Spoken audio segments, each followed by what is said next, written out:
त्रैविध्यवृद्धजनमूर्तविभूषणं यत् सम्पश्च सात्विकजनस्य यदेव नित्यं यद्वा शरण्यमशरण्यजनस्य पुण्यं तत्संश्रयेम बकुलाभरणाङ्घ्रियुग्मम् भक्तिप्रभावभवदद्भुतभावबन्धा सन्दुक्षितप्रणयसाररसौघपूर्णः वेदात्तरत्ननितिरच्युत दिव्यधामा जीयात्पराङ्कुशपयोधिरसीमभूमा अविदितविषयान्तरशटारेः उपनिषदामुपगानमत्र भोगः अपि च गुणवशात्तदेकशेषी मधुरकविहृदये ममाविरस्तु வேறொன்றும் நான் அறியேன் வேதம் தமிழ் செய்த மாறஞ்சடகோபன் வன்குரு கூரேரங்கள் வாழ்வாமென்னேத்தும்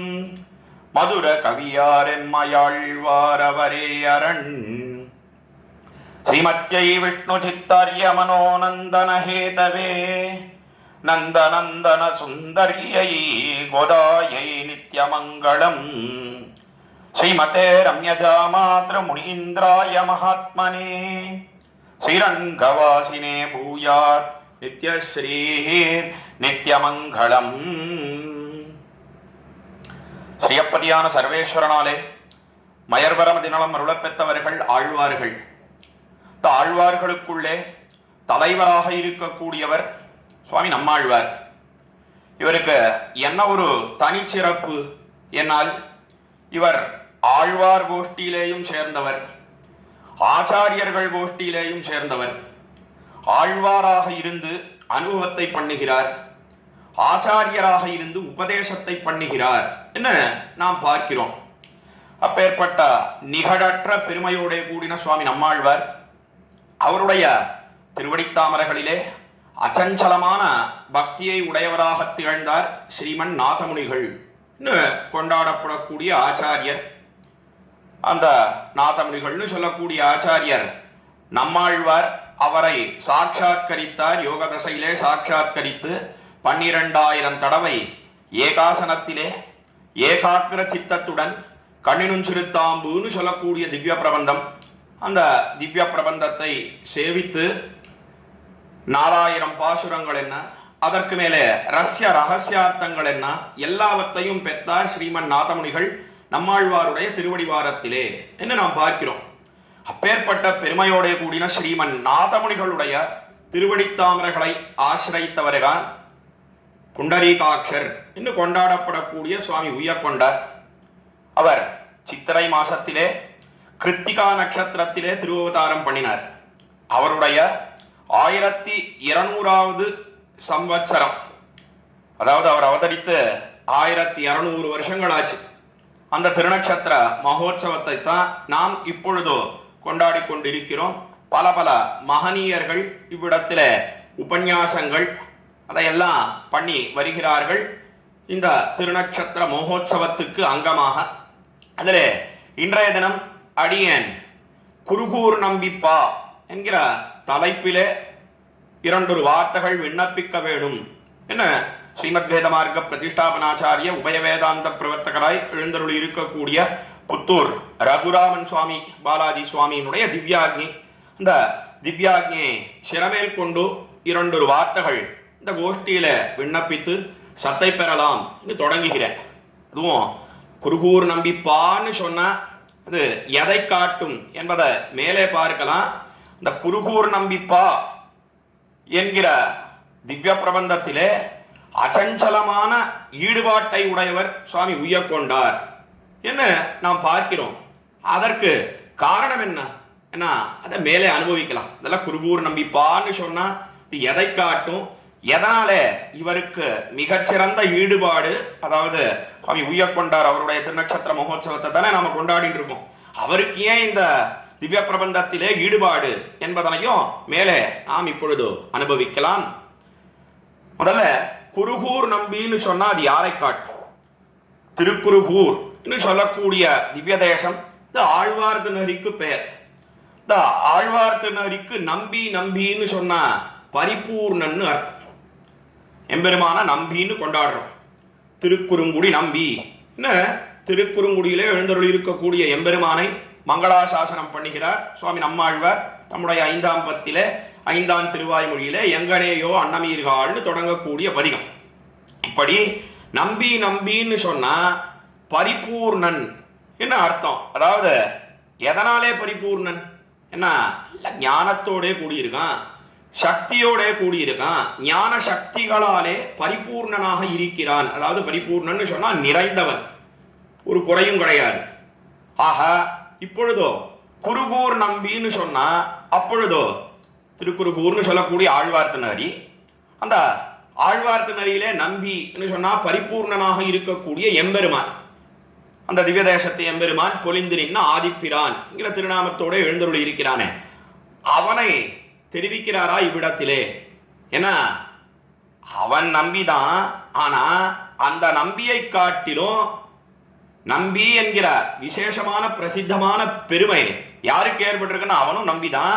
அதே போல விடத்துல குருகூர் நம்பின்னு சொன்னா அது யாரை காட்டும்? என்ன, சுவாமி நம்மாழ்வாரை காட்டும். எதனாலே நம்மாழ்வாரை காட்டும்?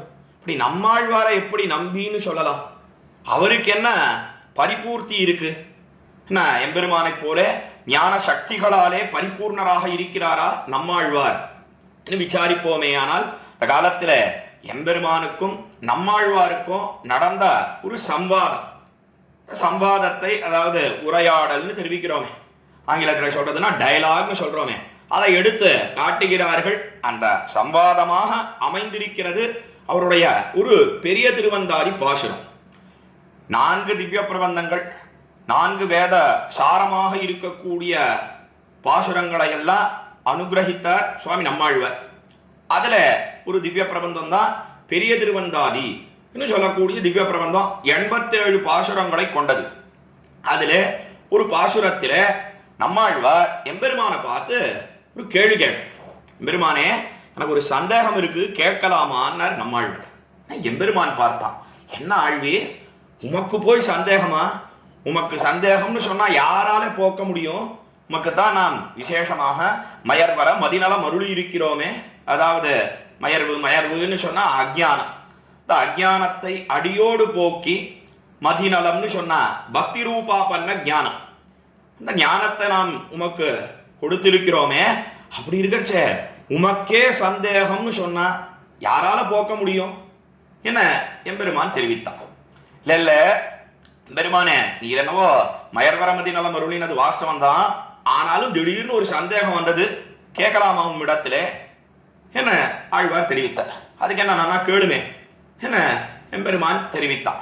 உடனே ஆழ்வார் தெரிவித்தார், புவியும் இருவிசும்பும் நின் நகத்தா நீ என் செவியின் வழி புகுந்து என்னுள்ளாகாய் என பாசுரத்தை நாம் பார்க்கிறோம் பெரிய திருவந்தாதியிலே. புவியும் இருவிசும்பும் நின்னகத்தா.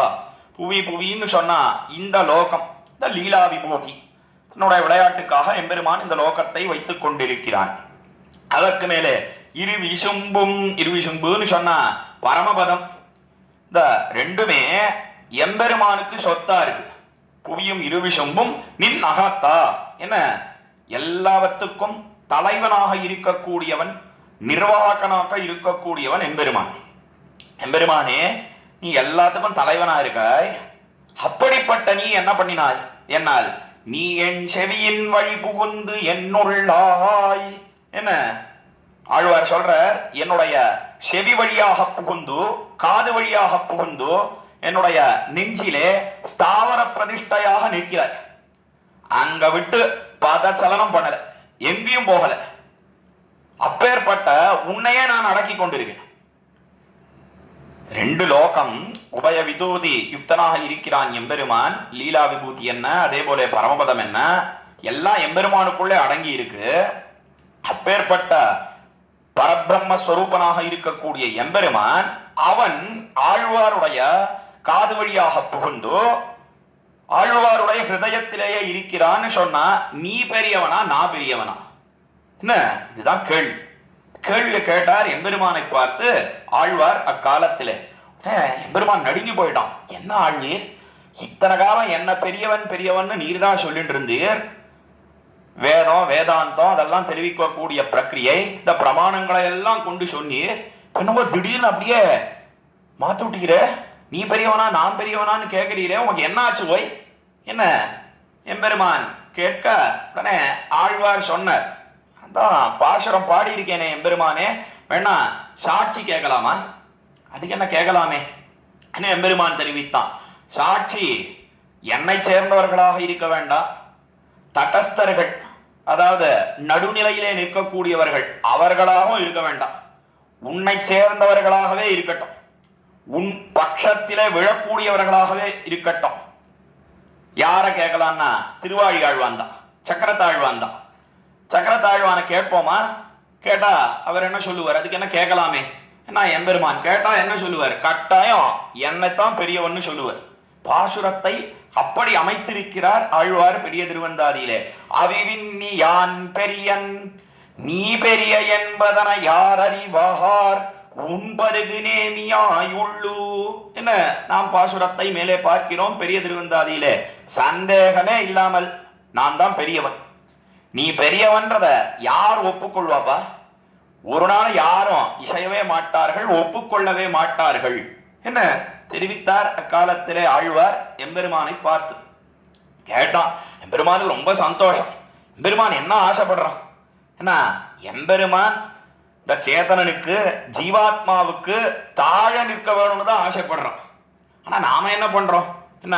எம்பெருமான் தொம்மேன்னா அகம்மேன்னு சொல்றோம், சம்பந்தமே கிடையாதுன்னு நாம சொல்றோம். அவன் நமக்கு கையாளாக இருந்து நம்மிடத்திலே காரியம் கொள்ள வேணும் என்னதான் எம்பெருமான் ஆசைப்படுகிறான். அதற்கு சேர எம்பெருமான் என்ன தெரிவித்தானா? வாஸ்தவம் தான் ஆழ்வீர், நீர்தான் பிரமாணத்தை கொண்டு உபபாதித்து விட்டீரே, சத்தியம்தான், நீர்தான் பெரியவர் என்ன அக்காலத்திலே தெரிவித்தான் எம்பெருமான் ஆழ்வாரை பார்த்து. அதைத்தான் அவிவின் நீ யான் பெரியன் நீ பெரிய என்பதனை யார் அறிவார் இந்த பாசுரத்திலே தெரிவிக்கிறார். அப்பேற்பட்ட பெரியவனாக இருக்கக்கூடிய எம்பெருமான் எம்பெருமானையே தனக்குள்ளே அடக்கி கொண்டிருக்கிறபடினாலே பெரியன் என்று பெயர் பெற்றார் நம்மாழ்வார். அவரைத்தான் குருகூர் நம்பிப்பா என்ன இங்க உபன்யாசத்துக்கு உண்டான தலைப்பு என்ன நாள் குருகூர் நம்பிப்பா என்று பார்க்கிறோம். கண்ணினும் சிறுத்தாம்பிலே 2ஆம் பாசுரத்திலே இருக்கக்கூடியது குருகூர் நம்பி பாவினின் இசை பாடித் திரிவனே என்ன மதுரகவி ஆழ்வார் தெரிவிக்கிறார் தம்முடைய கண்ணினும் சிறுத்தாம்பிலே. ஆக குருகூர் நம்பின்னு யாரை அவர் உபபாதிக்கிறார் என்னால் சுவாமி நம்மாழ்வாரை தெரிவிக்கிறார் என்ன பார்க்கிறோம். அப்பேற்பட்ட பெருமையோட கூடின சுவாமி நம்மாழ்வார். நம்மாழ்வார் விஷயமாக பான்னு சொன்னா பாசுரங்கள் எது ஆராய்ந்தார். இந்த கண்ணினும் சிறுத்தாம்புன்னு சொல்லக்கூடிய திவ்ய பிரபந்தத்துக்கு ஆச்சரியமா 5 வியாக்கியானங்கள் 5 உரைகளை நாம் பார்க்கிறோம். எப்படி திருவாய்மொழிக்கு 5 வியாக்கியானங்கள் இருக்கோ அதே போல இந்த கண்ணினும் சிறுத்தாம்புக்கும் சுவாமி நஞ்சியர்ன்ற ஆச்சாரியர் வியாக்கியானம் பண்ணியிருக்க. அதற்கு மேலே நம்பிள்ளை வியாக்கியானம் பண்ணியிருக்கார். நம்பிள்ளையனுடைய ஈடு வியாக்கியானம் என்று நாம் பார்க்கிறோம். அதற்கு மேலே பரம விலட்சணமாக இருக்கக்கூடிய பெரியவாச்சான் பிள்ளை அவருடைய வியாக்கியானத்தையும் நாம் பார்க்கிறோம். அதற்கு மேலே ஆச்சாரிய ஹிருதயக்காரராக இருக்கக்கூடிய சுவாமி அழகிய மணவாள பெருமாள் நாயனார் அவர் ஒரு வியாக்கியானம் உரை சாதித்திருக்கிறார்னு பார்க்கிறோம். அதற்கு மேலே முதல் பாசுரத்துக்கு அதே போல அவதாரிக்கையாக தம்பிரான்படி வியாக்கியானம் என்னும் இப்படி 5 வியாக்கியானங்கள் உரைகளை நாம் இந்த கண்ணினும் சிறுத்தாம்புக்கு பார்க்கிறோம். இதுக்காக சொல்ல வந்தேன் என்னால் இப்படி குருகூர் நம்பிப்பா என்ன எதை தெரிவிக்கிறார் என்னால் அதுல பரமகாருணிகராக இருக்கக்கூடிய பெரியவாச்சான் பிள்ளையினுடைய வியாக்கியானத்திலே உரையிலே குருகூர் நம்பிப்பான்னு சொன்னா அதை திருவாய்மொழி என்னும் சொல்லலான்னு ஒரு அர்த்தம் காட்டினார். குருகூர் நம்பின்னு சொன்னா நம்மாழ்வார், அதை கீழே பார்த்தோம் எப்படி அது நம்மாழ்வாரை காட்டும் என்பதனை. அதற்கு மேலே அவர் விஷயமாக இருக்கக்கூடியதுன்னு சொன்னா திருவாய்மொழி. ஏன்னா திருவாய்மொழி எப்படி சொல்லலாம்? ஏன்னா திருவாய்மொழியிலையும் எம்பெருமானுடைய குணங்களை எல்லாம் வரிசையா சொல்லிட்டு வரும் காலத்துல கடைசி பாசுரத்திலே குருகூர் சடகோபன் சொன்னான்னு ஆப்திக்கு உறுப்பாக தம்முடைய திருநாம பாட்டை தெரிவித்துக் கொள்ளுகிறபடினாலே அந்த பலஸ்ருதியிலே நாம் பார்க்கிறோமே. அதனால திருவாய்மொழியையும் சொல்லலாம். ஆனா இப்போ திருவாய்மொழியை இங்க நாம் அனுபவிக்க போகிறோமான்னா கிடையாது. மற்றொரு அர்த்தம் காட்டினார் பெரியவாச்சான் பிள்ளை, அது கண்ணினும் சிறுத்தாம்பு என்பதனையும் காட்டும் என்று தெரிவித்தார் தம்முடைய வியாக்கியானத்திலே. ஆக குருகூர் நம்பி பாவினின் இசை பாடித்திரிவனே என்ன தெரிவிக்கிறாரே. அந்த கண்ணினும் சிறுத்தாம்பை நான் பாடிக்கொண்டு திரிவேன் என்ன சுவாமி மதுரகவி ஆழ்வார் தெரிவிக்கிறார். பேர்பட்ட பரம விலட்சணமாக இருக்கக்கூடிய கண்ணினும் சிறுத்தாம்புன்னு சொல்லக்கூடிய திவ்ய பிரபந்தம். அந்த திவ்ய பிரபந்தத்திலே ஆழங்கால் பட்டார் உய்யக்கொண்டார். அவருடைய திருநட்சத்திர மகோத்சவத்தை தானே நாம கொண்டாடிட்டு இருக்கோம். அது இப்படி அந்த திவ்ய பிரபந்தத்திலே ஆழங்கால் பட்டார்னு சொல்ல முடியும்? ஏன்னா நமக்கெல்லாம் எது உத்தேசம்? ஏன்னா ஆச்சாரியன் அவன் எதை உகக்கிறானோ அதுதான் உத்தேசம். ஆச்சாரியன் உன்னை கை கொண்டான்னு சொன்னா அது கொள்ளத்தக்கது, ஆச்சாரியன் தள்ளுட்டான்னு சொன்னா அது தள்ளத்தக்கது. மேல பாசுரத்தின் வியாக்கியானங்களிலே நாம் பார்க்க போகிறோம். அந்த கண்ணினும் சிறுத்தாம்பு பாசுரங்களின் வியாக்கியானத்திலே மேலே அதற்கு சேர அநேகம் ஐதிஹ்யங்கள் நடந்த நிகழ்ச்சிகளை நாம் அவ்விடத்திலே உரையிலே சேவிக்க காணலாம். அவ்விடத்திலே விவரித்து தெரிவிக்கிறேன். தேரின் அர்த்தம் என்ன? என்னால் ஆச்சாரியன் உகந்தது உத்தேசியம். உய்யக்கொண்டாருக்கு ஆச்சாரியராக இருக்கக்கூடியவர் யார்? ஏன்னா ஸ்ரீமன் நாதமுனிகள். அந்த நாதமுனிகள் எந்த திவ்ய பிரபந்தத்திலே ஆழங்கால் பட்டார்? ஏன்னா அதை பத்தி கீழே விண்ணப்பித்த 12,000 தடவை இந்த கண்ணினும் சிறுத்தாம்புன்னு சொல்லக்கூடிய திவ்ய பிரபந்தத்தை தான் அவர் திருப்புலி ஆழ்வார் திருமுன்பு இசையோடே சேவித்தார் என பார்க்கிறோம். அப்பேற்பட்ட ஈடுபாட்டோட கூடியிருந்தார். அதனால தான் நமக்கு 4000 பாசுரங்களுமே கிடைச்சது. கண்ணினும் சிறுத்தாம்பு இல்லைன்னு சொன்னா நமக்கு இன்னைக்கு சம்பிரதாயமே கிடையாது. அப்பேற்பட்ட கண்ணினும் சிறுத்தாம்பினுடைய சில அர்த்த விசேஷங்களைத்தான் குருகூர் நம்பிப்பா என்கிற தலைப்பின் கீழே இப்பொழுது நாம் அனுபவிக்க இருக்கிறோம். அதனால ஸ்ரீமன் நாதமுனிகள் அவர் ஈடுபட்ட திவ்ய பிரபந்தம்னு சொன்னா இப்பொழுது அவருடைய சச்சிஷ்யராக திகழக்கூடிய சுவாமி உய்யக்கொண்டார் அவரும் அதுல ஆழங்கால் பட்டிருக்கிறார் என்பதனை சொல்லத்தான் வேணும். ஒரு நாளும் சொல்ல வேண்டிய அவசியமே கிடையாது. மேல விசேஷார்த்தங்களை இப்பொழுது நாம் அனுபவிக்க பெறலாம். அதுவும் இந்த கண்ணினும் சிறுத்தாம்புல முக்கியமா என்ன அர்த்தத்தை வெளியிடுகிறார்? ஏன்னா ஆச்சாரியனே எல்லாம், இன்னும் ஆச்சாரியனுடைய பெருமை. அதாவது ஆச்சாரியராக இருக்கக்கூடிய சுவாமி நம்மாழ்வாருடைய பெருமையைத்தான் போற பொலிய பேசுகிறார் மதுரகவி ஆழ்வார் என்று நாம் பார்க்கிறோம். முக்கியமான காரணம் என்ன? மதுரகவி ஆழ்வாருக்கு அப்படி என்ன சிறப்பு? கண்ணினும் சிறுத்தாம்புன்னு சொல்லக்கூடிய திவ்ய பிரபந்தத்துக்கு மற்ற திவ்ய பிரபந்தங்களை காட்டிலும் என்ன பெருமை? ஏன்னா அதை உரையாசிரியர்கள் இந்த கண்ணினும் சிறுத்தாம்பு வியாக்கியானத்தின் தொடக்கத்திலே அவதாரிகா பிரகரணமாக அமைந்திருக்கிறது. இந்த அவதாரிகையில எல்லா ஆச்சாரியர்களும் கீழே தெரிவித்தேனே 5 வியாக்கியானங்கள் அமைந்திருக்கின்றன தெரிவித்தேனே. அதுல பெருமையெல்லாம் போற புலிய விசேஷமாக விஸ்தரமாக எடுத்து காட்டுகிறார்கள். என்ன பெருமை அப்படி அந்த கண்ணினும் சிறுத்தாம்புக்கு? ஏன்னா இந்த ரிஷிகளை காட்டிலும் ஆழ்வார்களுக்கு ஏத்தம் உண்டு. ரிஷிகள்னு சொன்னா அவள்லாம் எப்படி இருக்கா? என்னால் அவர்கள் எல்லாம் இந்த வேத மரியாதையிலே ஒதுங்கி அவள்லாம் என்ன பண்றா? ஏன்னா எல்லாத்தையும் உபதேசம் பண்றா. வேதம் என்ன பண்றது? என்னால் திரைகுண்ய விஷயா வேதாக என்ன முக்குணத்தோட கூடினவர்கள். அதாவது சத்வகுணம் என்ன, ரஜோகுணம் என்ன, தமோ குணம் என்ன, இப்படி சத்துவகுணம்னு சொன்னா அது நல்ல காரியங்கள் எல்லாம் பண்ணணும்னு தூண்டுறது மாதிரி, சத் விஷயங்களை எல்லாம் கேட்கணும், எம்பெருமானுடைய சந்நிதிக்கு போகணும் என்பதனை எல்லாம் தூண்டுகிறது இந்த சத்துவகுணம். அதே போல இந்த தமோ குணம்னு சொன்னா அது என்ன பண்றதுன்னா அது ஆலசியம், சோம்பேறித்தனத்தை உண்டு பண்றது. ரஜோகுணம்னு சொன்னா பண்ணக்கூடாத காரியங்களை எல்லாம் பண்ணும்படியா தூண்டுறது. இப்படி லோகத்துல எல்லாரையும் எப்படி பார்க்கிறோம்? ஏன்னா ஒவ்வொரு குணம் அதிகமா இருக்கு. சத்துவம் தலை எடுத்ததுன்னு சொன்னா நமக்கே எப்படி இருக்கு? 3 குணங்களும் கலசி தான் இருக்கு. இந்த சத்துவகுணம் நல்ல குணம் தலை எடுத்ததுன்னு சொன்னா இந்த மாதிரி உபன்யாசங்களை எல்லாம் கேட்கணும்னு எண்ணம் ஏற்படுறது. தமோ குணம் அது அதிகமாயிடுதுன்னு சொன்னா ஆலசியம் சோம்பேறித்தனம் ஏற்படுறது. ரஜோகுணம் அதிகமாயிடுதுன்னு சொன்னா கெட்ட காரியங்களை எல்லாம் பண்ணும்படியா தூண்டுறது. இப்படி எல்லாரையும் திருத்தணும் என்பதிலே தான் வேதத்துக்கு நோக்கு.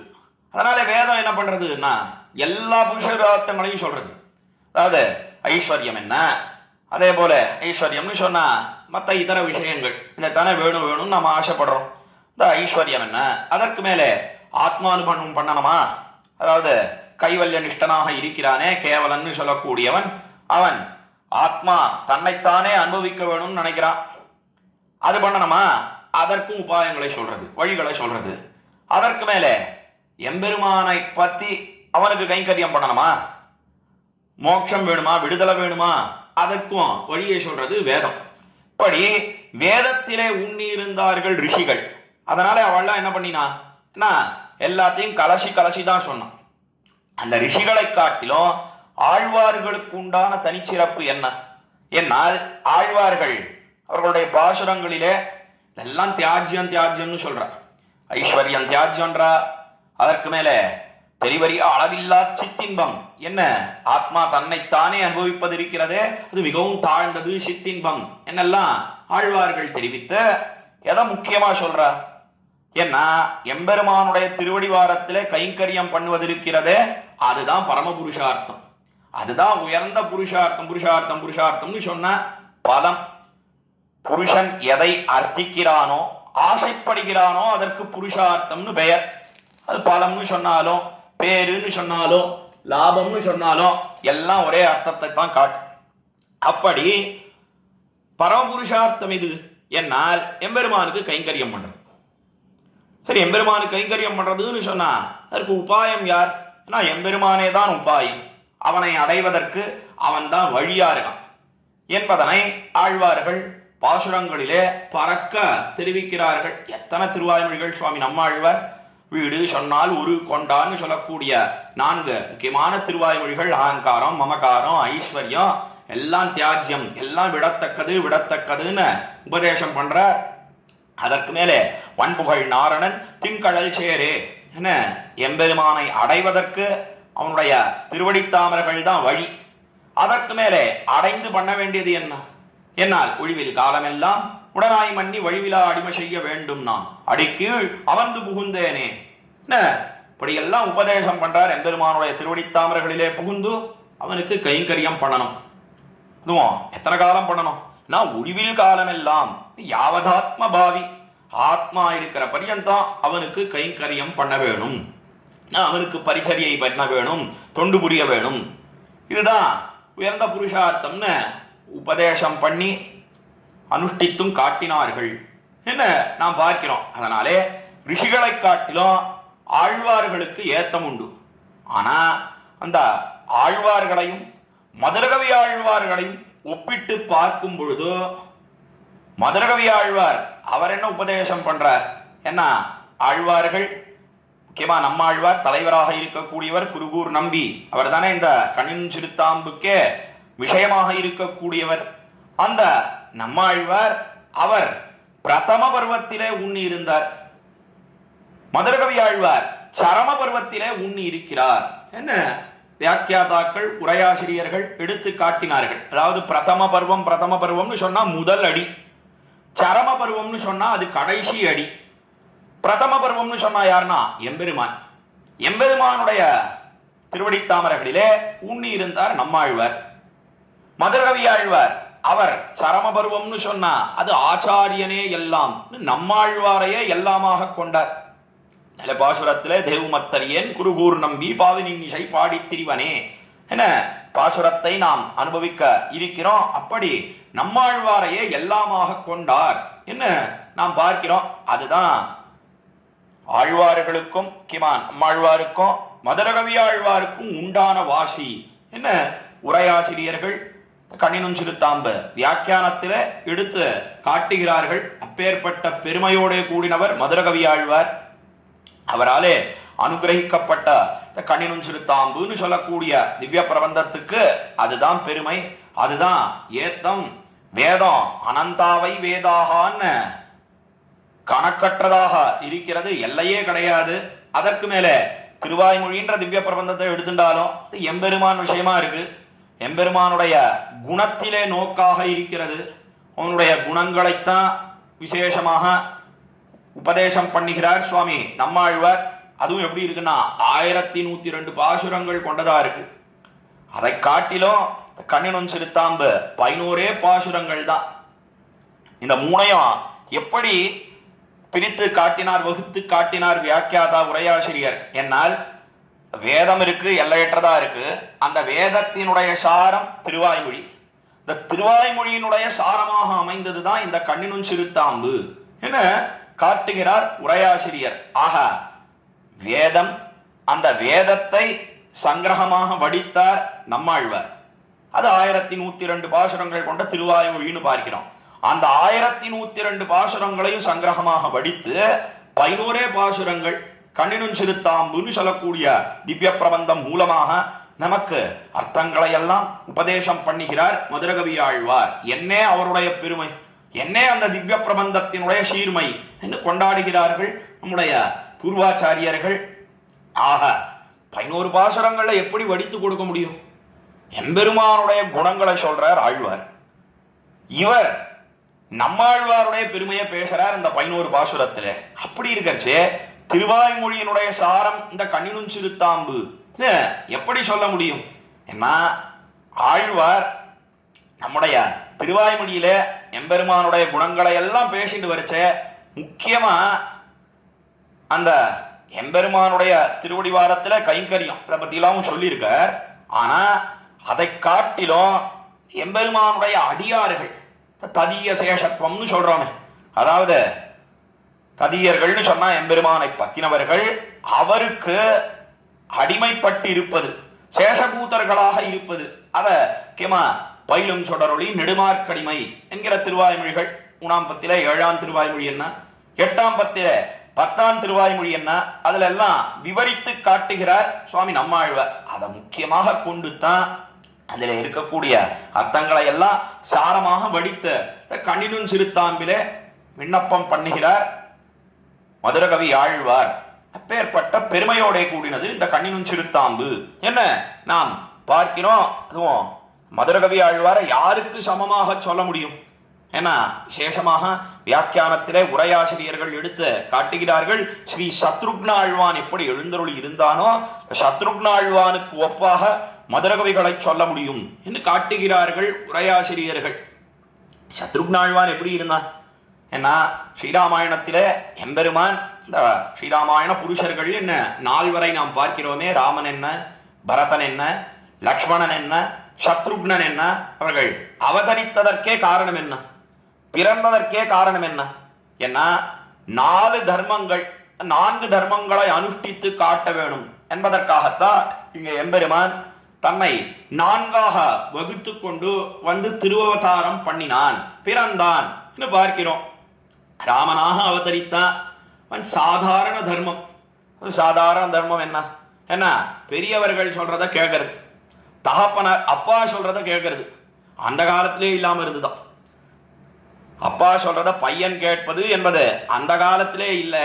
அதனால இந்த காலத்துல இல்லைன்னா அதுல ஒன்றும் பெரிய ஆக்ஷேபனை கிடையவே கிடையாது. அந்த யுகத்திலேயே இல்லைன்னு சொன்னா இந்த கலியுகம் மிகவும் கொடியதாக இருக்கக்கூடியது இந்த கலியுகம். இதுல இல்லை என்பதை பத்தி ஆச்சரியப்பட வேண்டிய விஷயமே கிடையாது.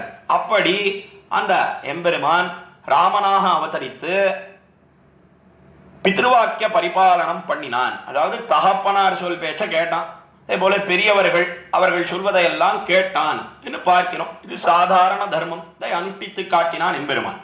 அதற்கு மேலே லக்ஷ்மணன் அவன் விசேஷ தர்மத்தை அனுஷ்டித்து காட்டினான். என்ன விசேஷ தர்மம் இது? என்ன எம்பெருமானுக்கு கைங்கரியம் பண்றது.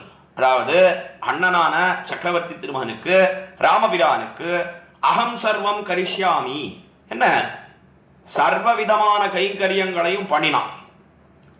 அதுவும் சேஷத்துவத்தோட கூடியிருந்தான். அந்த சேஷத்துவம்னு சொல்லக்கூடிய ஒரு தர்மத்தை நிலைநாட்டினான் இளைய பெருமாள்னு சொல்லக்கூடிய லக்ஷ்மணன். அதை விசேஷ தர்மம் என்று காட்டினார்கள் நம்முடைய பூர்வாச்சாரியர்கள். அதற்கு மேலே பரதாழ்வான் பண்ணினது என்ன? என்னால் அவன் அந்த விசேஷ தர்மத்தை காட்டில் உயர்ந்ததாக இருக்கக்கூடிய விசேஷ தர தர்மம். அது எது? என்ன சொல் பேச்ச கேட்டான். வைத்த இடத்தில் இருந்தான் பரதாழ்வான். லக்ஷ்மணனுக்கும் பரதாழ்வானுக்கும் என்ன வித்தியாசம்? ஏன்னா லக்ஷ்மணனை பார்த்து நீ காட்டுக்கெல்லாம் வர வேண்டான்னு சக்கரவர்த்தி திருமன் ராமபிரான் சொன்னாலும் கூட அவன் கேட்கல. நிர்பந்தித்து அடிமையை பண்ணினான். அதெல்லாம் முடியவே முடியாது, உம்மை விட்டு நம்மாலே பிரிந்திருக்க முடியாது என்ன அவன் வற்புறுத்தி கைங்கரியத்தை பண்ணினான் என்று பார்க்கிறோம். காட்டிலும் உயர்ந்தது எது?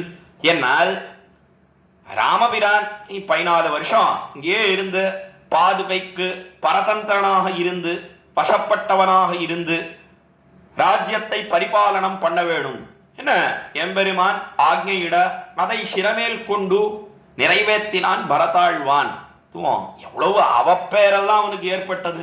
எல்லாவற்றையும் சகித்து கொண்டு தாங்கிக் கொண்டு கண்ணும் கண்ணீருமாக எழுந்தருளி இருந்து நந்தி கிராமத்திலே எழுந்தருளி இருந்து 14 ஆண்டு ராமனுடைய வரவை எதிர்நோக்கி இருந்து வைத்த விடத்தில் இருந்தானே, அதுதான் உயர்ந்தது.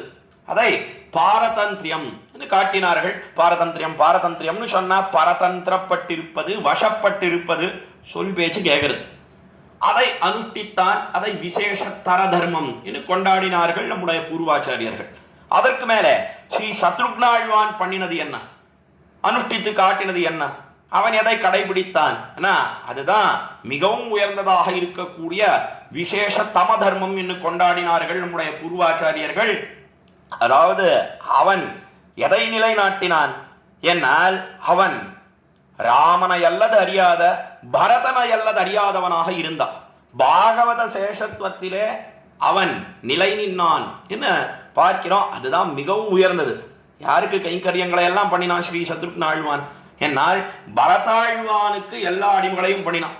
ராமபிரானை ஏறெடுத்தும் பார்க்க மாட்டான். என்ன சுவாமி, ராமபிரானை ஏறெடுத்தும் பார்க்க மாட்டான்னு சொன்னா அதுவா உயர்ந்தது? நமக்கெல்லாம் என்ன வேணும்னு எல்லாரும் தெரிவித்திருக்கிறார்கள். எதை ஆசைப்படணும்னு சொல்றா என்ன, எம்பெருமானிடத்துல பக்தி ஏற்படணும், எம்பெருமானுடைய குணங்களிலே ஈடுபட வேணும், ஆழங்கால் பட வேணும். அதனால தானே ஆழ்வார்கள்னே பேர். ஆழ்வார்கள்னு சொன்னா எம்பெருமானுடைய குணங்களிலே ஆழங்கால் பட்டவர்கள் ஆகையினாலே ஆழ்வார்கள் நாம் பார்க்கிறோம். அப்படி இருக்கச்சே ராமனிடத்துல ஈடுபடாதவனாக இருந்தான்.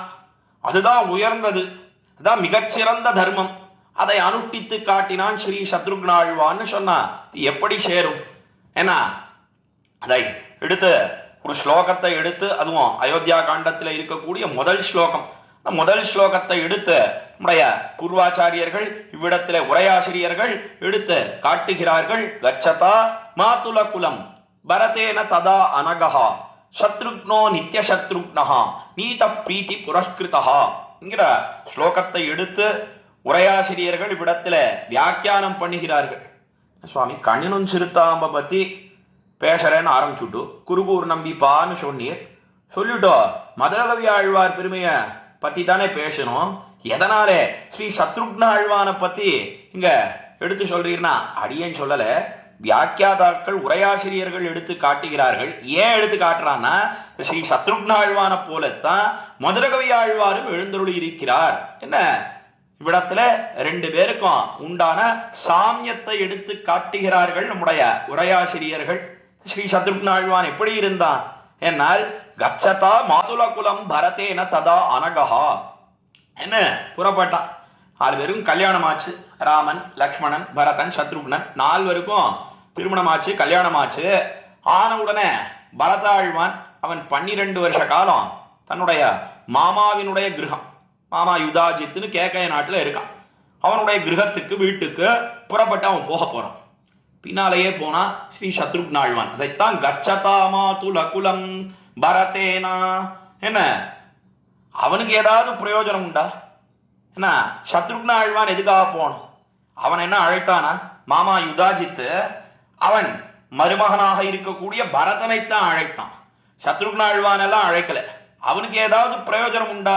இந்த சத்ருக்னாழ்வானுக்குன்னா தனக்குன்னு எந்த பிரயோஜனமும் கிடையாது. ஆனாலும் கூட போனான். அதற்கு மேலே யாரிடத்துலயாவது அனுமதியை பெற்றானா? தாயார் தகப்பனார் தசரத சக்கரவர்த்தி இருக்கார், அதே போல தாயார் சுமித்ரை இருக்கா, அவள்கிட்டலாம் கேட்டானா? பர்மிஷன் வாங்கிட்டானா? அல்லது அண்ணனாக இருக்கிறானே ராமபிரான் மூத்தவன், அவனிடத்துல அவன் அனுமதி பிரதானம் பெற்றுக்கொண்டு போனானா? அதெல்லாம் ஒன்றும் கிடையாது. இருந்திருந்தா வால்மீகி பகவான் தெரிவித்திருப்பார். நான் ஒன்றும் பண்ணல, அவன் பரதாழ்வான் போறான், அதுவே பிரயோஜனம். என்ன அவன் புறப்பட்டு போனான். கச்சதா மாதுல குலம் பரதேன ததா அனகஹா. என்ன அந்த பரதாழ்வான் அவன் புறப்பட்டு போனான். பின்னாலேயே இந்த சத்ருக்னாழ்வானும் போகிறான். பரதேன ததா அனகஹா. பரதன்னு சொன்னா எதனாலே பரதன்னு பேர் ஏற்பட்டது, திருநாமம் ஏற்பட்டது என்னால் பரத இதி ராஜ்யஸ்ய பரணாத்து. முக்காலும் அறிந்த முனிவர் மேலே நடக்கக்கூடியதை ஆராய்ந்து பார்த்து இவன் தான் ராஜ்ய பரிபாலனம் பண்ண போறான், பாதுகைக்கு பரதந்திரனாக இருந்து ராஜ்யத்தை ஆளப்போகிறான் என்பதனை முன்கூட்டியே அறிந்து இவன் இந்த குழந்தைக்கு பரதன் என்று பெயர் வைத்தார் என்னெல்லாம் நம்முடைய பூர்வர்கள் எடுத்து காட்டுகிறார்கள். அதைத்தான் பரதேனா இவ்விடத்துல தெரிவித்து ததா அனகஹா ததா அனகஹான்னு சொன்னான். தனியா ஒரு நாள் புறப்பட்டு போனானா? ஏன்னா அதெல்லாம் கிடையாது. ஏன்னா ராஜபுத்திரர்கள்னு சொன்ன, ராஜகுலத்தில் பிறந்தவர்கள்னு சொன்ன, அவர்கள் பிறந்த நட்சத்திரம் முகூர்த்தம் அதற்கு சேர அந்த காலத்தை எல்லாம் நிர்ணயம் பண்ணுவா. எந்த நட்சத்திரத்தில் பிறந்திருக்கார், அதுக்கு ஏற்ற மாதிரி இந்த நாள் நன்னா இருக்கா, புறப்பட்டு போகலாமா அப்படின்னு எல்லாம் நிர்ணயம் பண்ணித்தான் புறப்பட்டு போவார்கள். இந்த பரதாழ்வான் அவன் பிறந்ததோ புஷ்ய நட்சத்திரம், சத்ருக்னாழ்வான் பிறந்ததோ ஆஸ்லேஷா நட்சத்திரம், ஆயில்ய நட்சத்திரம். அதனால நட்சத்திர பேதம் உண்டு. நட்சத்திர பேதம்னு சொன்னா என்ன, அவன் வேற நட்சத்திரத்துல திருவதரித்திருக்கிறான், இவன் வேற நட்சத்திரத்துல திருவதரிக்கிறான்.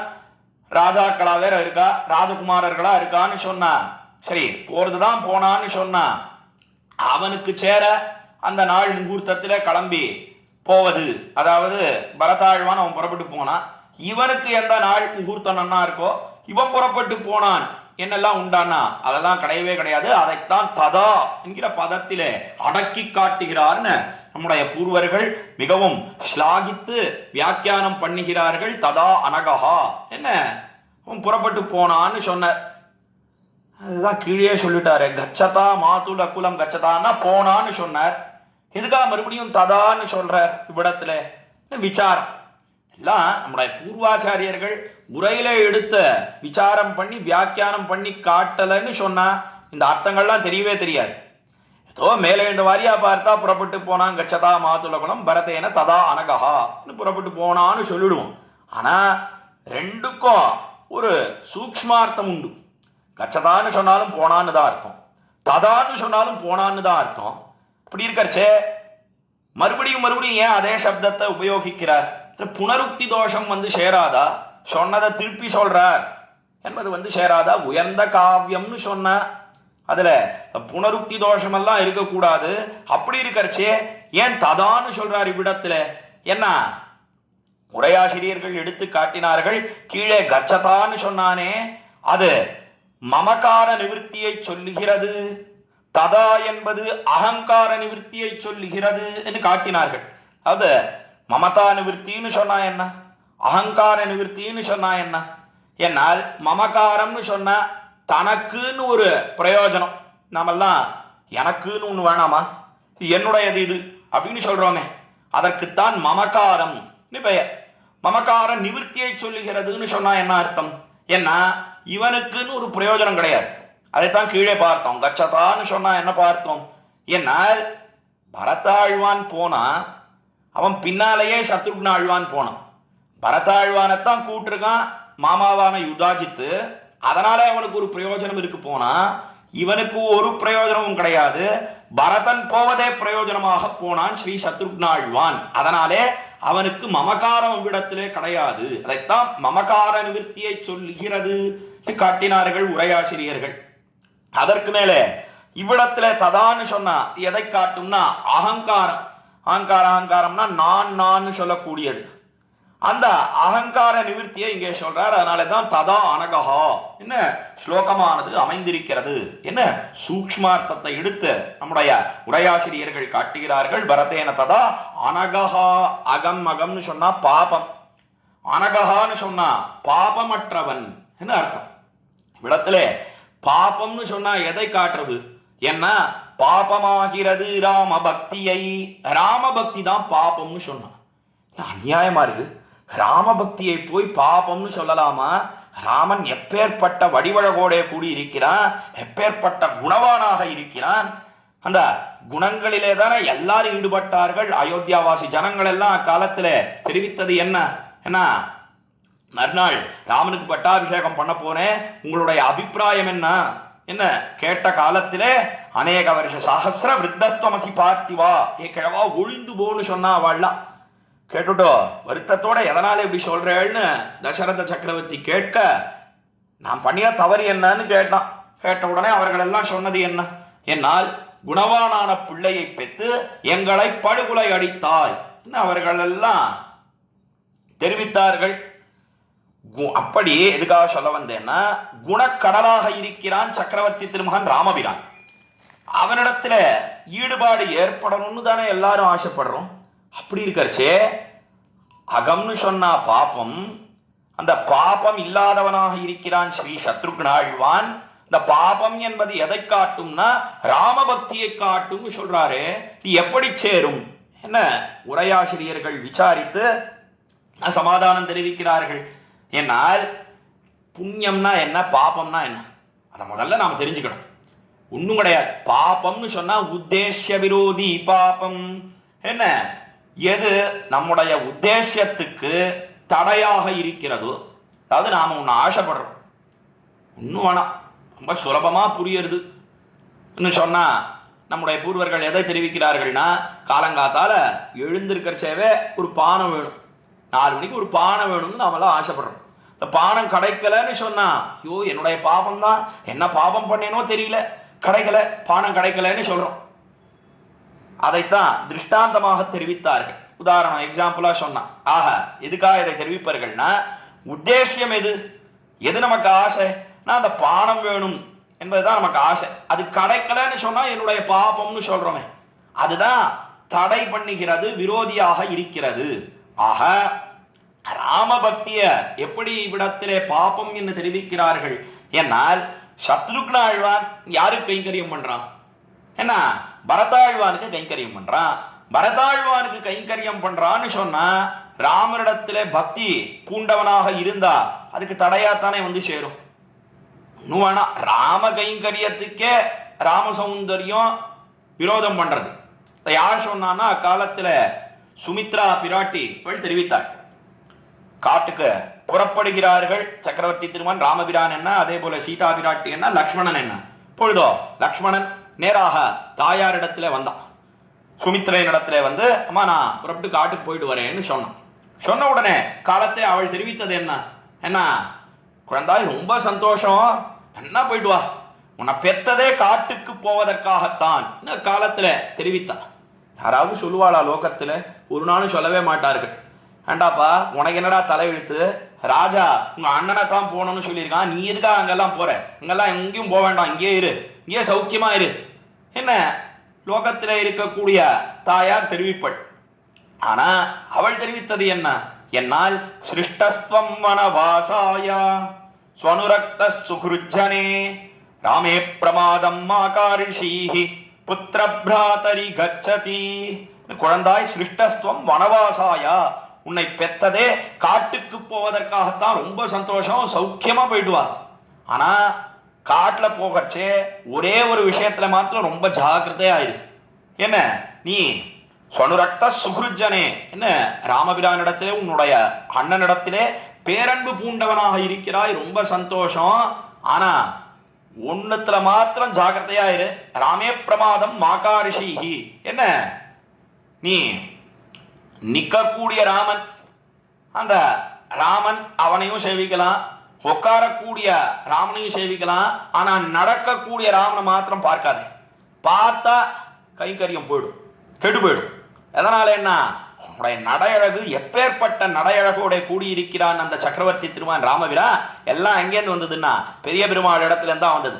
நடையழகெல்லாம் திருவரங்கம் பெரிய கோயிலில் எழுந்தருள் இருக்கிறானே இன்னைக்கும், அவ்விடத்துல நடையழகுன்னு சொன்னா எப்பேற்பட்ட நடையழகோட ஸ்ரீ ரங்கராஜாவாக நம்பெருமாள் அவன் நடந்து காட்டினா, அந்த நடையழகெல்லாம் வந்தது பெரிய பெருமாள் இடத்துல இருந்து தான் சக்கரவர்த்தி திருமகனுக்கு ராமபிரானுக்கு. அதனால நடைகளை மாத்திரம் கண் வைக்காதே, கண் வைத்தாயானா அப்படியே மெய் மறந்து போயிடுவேன், அதனால கைங்கரியம் பண்ண முடியாது காலத்திலே தெரிவித்தாள். இதுக்காக இதெல்லாம் இங்க எடுத்து காட்டுகிறார்கள் உரையாசிரியர்கள். இந்த ஸ்லோகத்தையும் இடத்துல எடுத்து வியாக்கியானம் பண்ணுகிறார் உரையாசிரியர். அப்படி ராம கைங்கரியத்துக்கே ராமனுடைய சௌந்தர்யம் அழகு தடையாக இருக்கும்னு சொன்னா, பரத கைங்கரியத்துக்கு தடையாக இருப்பதற்கு சொல்ல வேணுமோ? அதனால்தான் இடத்துல அகம்னு சொன்னா பாபம் என்பது எதை காட்டும்னா ராம பக்தியை காட்டும் என்று நம்முடைய உரையாசிரியர்கள் காட்டினார்கள். அந்த ராமபக்தியாகிற பாபம், அந்த பாபமற்றவன் குற்றமற்றவன் ஸ்ரீ சத்ருக்னாழ்வான் என்ன தெரிவிக்கிறார். அதைத்தான் பரதேன ததா அனகஹா சத்ருக்னோ நித்ய சத்ருக்னஹா நீத பிரீதி புரஸ்கிருதா. என்ன அப்படி ராம கைங்கரியத்திலே ஈடுபடாதவனாக, ராமனுடைய அழகிலே ஈடுபடாதவனாக, பரத கைங்கரியத்திலே ஈடுபட்டவனாக இருந்தான். அதுதான் உத்தேசம். அதுக்காக உடனே நாமெல்லாம் இதை கேட்டுட்டு ஓஹோ ராமனிடத்துல ஈடுபட வேண்டாமா அப்படின்னு நாம என்ன பண்ணுவோம்? ஏன்னா எம்பெருமானையும் பத்துறது கிடையாது, பாகவதர்களையும் பத்தது கிடையாது. அது ஒரு நாளும் சேர்ந்ததன்னு விடத்துல எதிலே நோக்கு, என்ன தாற்பயம்? என்னால் எம்பெருமானுடைய கைங்கரியத்தை காட்டிலும் எம்பெருமானுடைய அடியார்களுக்கு கைங்கரியம்னு சொன்னா அதை எம்பெருமானே உகக்கிறான் என்ன நாம் பார்க்கிறோம். அதைத்தான் ததா அனகா சத்ருக்னோ நித்ய சத்ருக்னஹா நீத பிரீதி புரஸ்கிருதா. சத்ருக்னன் என்ன சொன்னா விரோதிகளை எல்லாம் ஜெயித்தவன். எந்த விரோதிகளை ஜெயித்தவன்னா வெளியில இருக்கக்கூடிய விரோதிகளையும் ஜெயித்தவனாக இருக்கிறான். சத்ருக்னோ நித்ய சத்ருக்னஹா. என்ன உள்ளுக்குள்ள இருக்கக்கூடிய விரோதிகள் அது என்னன்னா இந்திரியங்கள். அந்த இந்திரியங்களை எல்லாம் ஜெயித்தவனாக இருக்கிறான்னு சொன்ன கீழே பார்த்தோமே. ராமனுடைய அழகிலே ஈடுபடாத வீரனாக இருந்தான், பரதனுடைய அழகிலேயே ஈடுபட்ட வீரனாக இருந்தான் சத்ருக்னாழ்வான். அதைத்தான் சத்ருக்னோ நித்ய சத்ருக்னஹா நீத பிரீதி புரஸ்கிருதா. இப்படி அவன் பரதாழ்வானோட புறப்பட்டு மாமாவினுடைய கிரகத்துக்கு போகும் காலத்திலே போனான். அதுவும் என்ன அபிப்பிராயத்தோட போனான்? ஏன்னா எப்படி லக்ஷ்மணன் காட்டுக்கு போனா தனியா எல்லா கைங்கரியங்களையும் ராமனுக்கு பண்ணலாம்னு ஆசையோட போனானோ அதே போல நீதா பிரீத்தி புரஸ்கிருதா. என்ன பிரீத்தினாலே தூண்டப்பட்டவனாய் ஸ்ரீ சத்ருக்னாழ்வான் பரதாழ்வானுக்கு எல்லா விதமான கைங்கரியங்களையும் பண்ண அமையும் என்று புறப்பட்டு போனான், கைங்கரியம் பண்ணினான். என்ன நாம் பார்க்கிறோம். அப்பேற்பட்ட ஸ்ரீ சத்ருக்னாழ்வானுடைய ஒப்பர் மதுரகவி ஆழ்வார். ரெண்டு பேருக்கும் ஒரு வித்தியாசம் உண்டு, ஒரு வாசி உண்டு. என்ன வித்தியாசம்? ஏன்னா ஸ்ரீ சத்ருக்னாழ்வான் ராமனுடைய அழகில ஈடுபடலை, இவர் கண்ணனுடைய அழகில ஈடுபடலை. மதுரகவி ஆழ்வார் கண்ணபிரானுடைய அழகில ஈடுபடலை. அதுதான் ரெண்டு பேருக்கும் உண்டான வாசி. இந்த அவதாரத்துக்கு சேர உண்டான வித்தியாசம் என்ன காட்டினார்கள் வியாக்கியாதாக்கள், உரையாசிரியர்கள். அவ்வளவு பெருமையோட கூடினவர் ஸ்ரீ மதுரகவி ஆழ்வார். அவர் இந்த குருகூர் நம்பிப்பான்னு சொல்லக்கூடிய கண்ணினும் சிறுத்தாம்பை நம்மாழ்வார் விஷயமாக அனுகிரகித்தார். ஆச்சாரியனே எல்லாமாக கொண்டார். இந்த ஆச்சாரியன் ஆகிற நம்மாழ்வார் அவரை எப்படியெல்லாம் கொண்டாடி தெரிவிக்கிறார் என்பதனை மேலே நாம் இப்பொழுது பார்க்கலாம். 11 பாசுரங்கள். 11 பாசுரங்களை அனுபவிப்பதுன்னு சொன்னா ஒரு மணி நேரம் 1.5 மணி நேரத்தில் அனுபவிப்பது கொஞ்சம் சிரமமாக இருக்கக்கூடிய ஒன்று. ஏன்னா 4 மணி நேரம் கொடுத்தா அனுபவிச்சு விடலாமான்னா அப்பொழுதும் அனுபவிக்க முடியாது. ஏதோ அடியனுடைய மந்த மதிக்க எட்டின அளவிலே சில பாசுரங்கள், ஓரிரு பாசுரங்களை இப்பொழுது நாம் தொடர்ந்து கோஷ்டியிலே அனுபவிக்க பெறலாம். முதல் பாசுரம் கண்ணினுஞ்சிறு தாம்பினால் கட்டுண்ண பண்ணிய பெருமாயன் என்னப்பனில் நன்னித்தென் குருகூர் நம்பி என்னக்கால் அன்னிக்கும் அமுதூரும் எண்ணாவுக்கே. என முதல் பாசுரத்தை அருளி செய்கிறார் சுவாமி மதுரகவி ஆழ்வார் நம்முடைய கண்ணினும் சிறுத்தாம்புன்னு சொல்லக்கூடிய திவ்ய பிரபந்தத்தில். இந்த திவ்ய பிரபந்தத்துக்கு ஏன் கண்ணினும் சிறுத்தாம்புன்னு பேர் ஏற்பட்டதுன்னா ரொம்ப சுலபமாக இருக்கக்கூடியது தான். தொடங்கறச்சேவே கண்ணினும் சிறுத்தாம்பினால்னு தொடங்குகிறார். அதனாலே திவ்ய பிரபந்தத்துக்கு கண்ணினும் சிறுத்தாம்பு என்று பெயர் ஏற்பட்டது. இப்படி திருப்பல்லாண்டுக்கு பல்லாண்டுன்னு தொடங்குகிறபடினாலே திருப்பல்லாண்டுன்னு பெயர் ஏற்பட்டதோ அதே போல அமரநாதிபிரான் அடியார்க்கென்னை ஆட்படுத்த விமலன் என்ன திருப்பாணாழ்வாருடைய திவ்ய பிரபந்தம் அமரநாதிபிரான்னு தொடங்குகிறபடினாலே அமரநாதிபிரான்னு பெயர் ஏற்பட்டதோ அதே கிரமத்தில் முதற் குறிப்பு ஒன்று சொல்லுவதுண்டு. அந்த கிரமத்தில் கண்ணினும் சிறுத்தாம்பு என்று தொடங்குகிறபடினாலே கண்ணினும் சிறுத்தாம்பு இந்த திவ்ய பிரபந்தத்துக்கு பெயர் ஏற்பட்டிருப்பதை நாம் பார்க்கிறோம். அதுல எப்படி தெரிவிக்கிறார் மதுரகவி ஆழ்வார்? அண்ணா நம்மாழ்வாருடைய பெருமை, இந்த பெருமையை பேசணும்னு தொடங்கினார். அதில் இந்த பதங்களுக்கு உண்டான அர்த்தம் என்ன என்பதனை பார்க்கலாம். கண்ணினும் சிறுத்தாம்பினால் கட்டுண்ண பண்ணிய பெருமாயன்.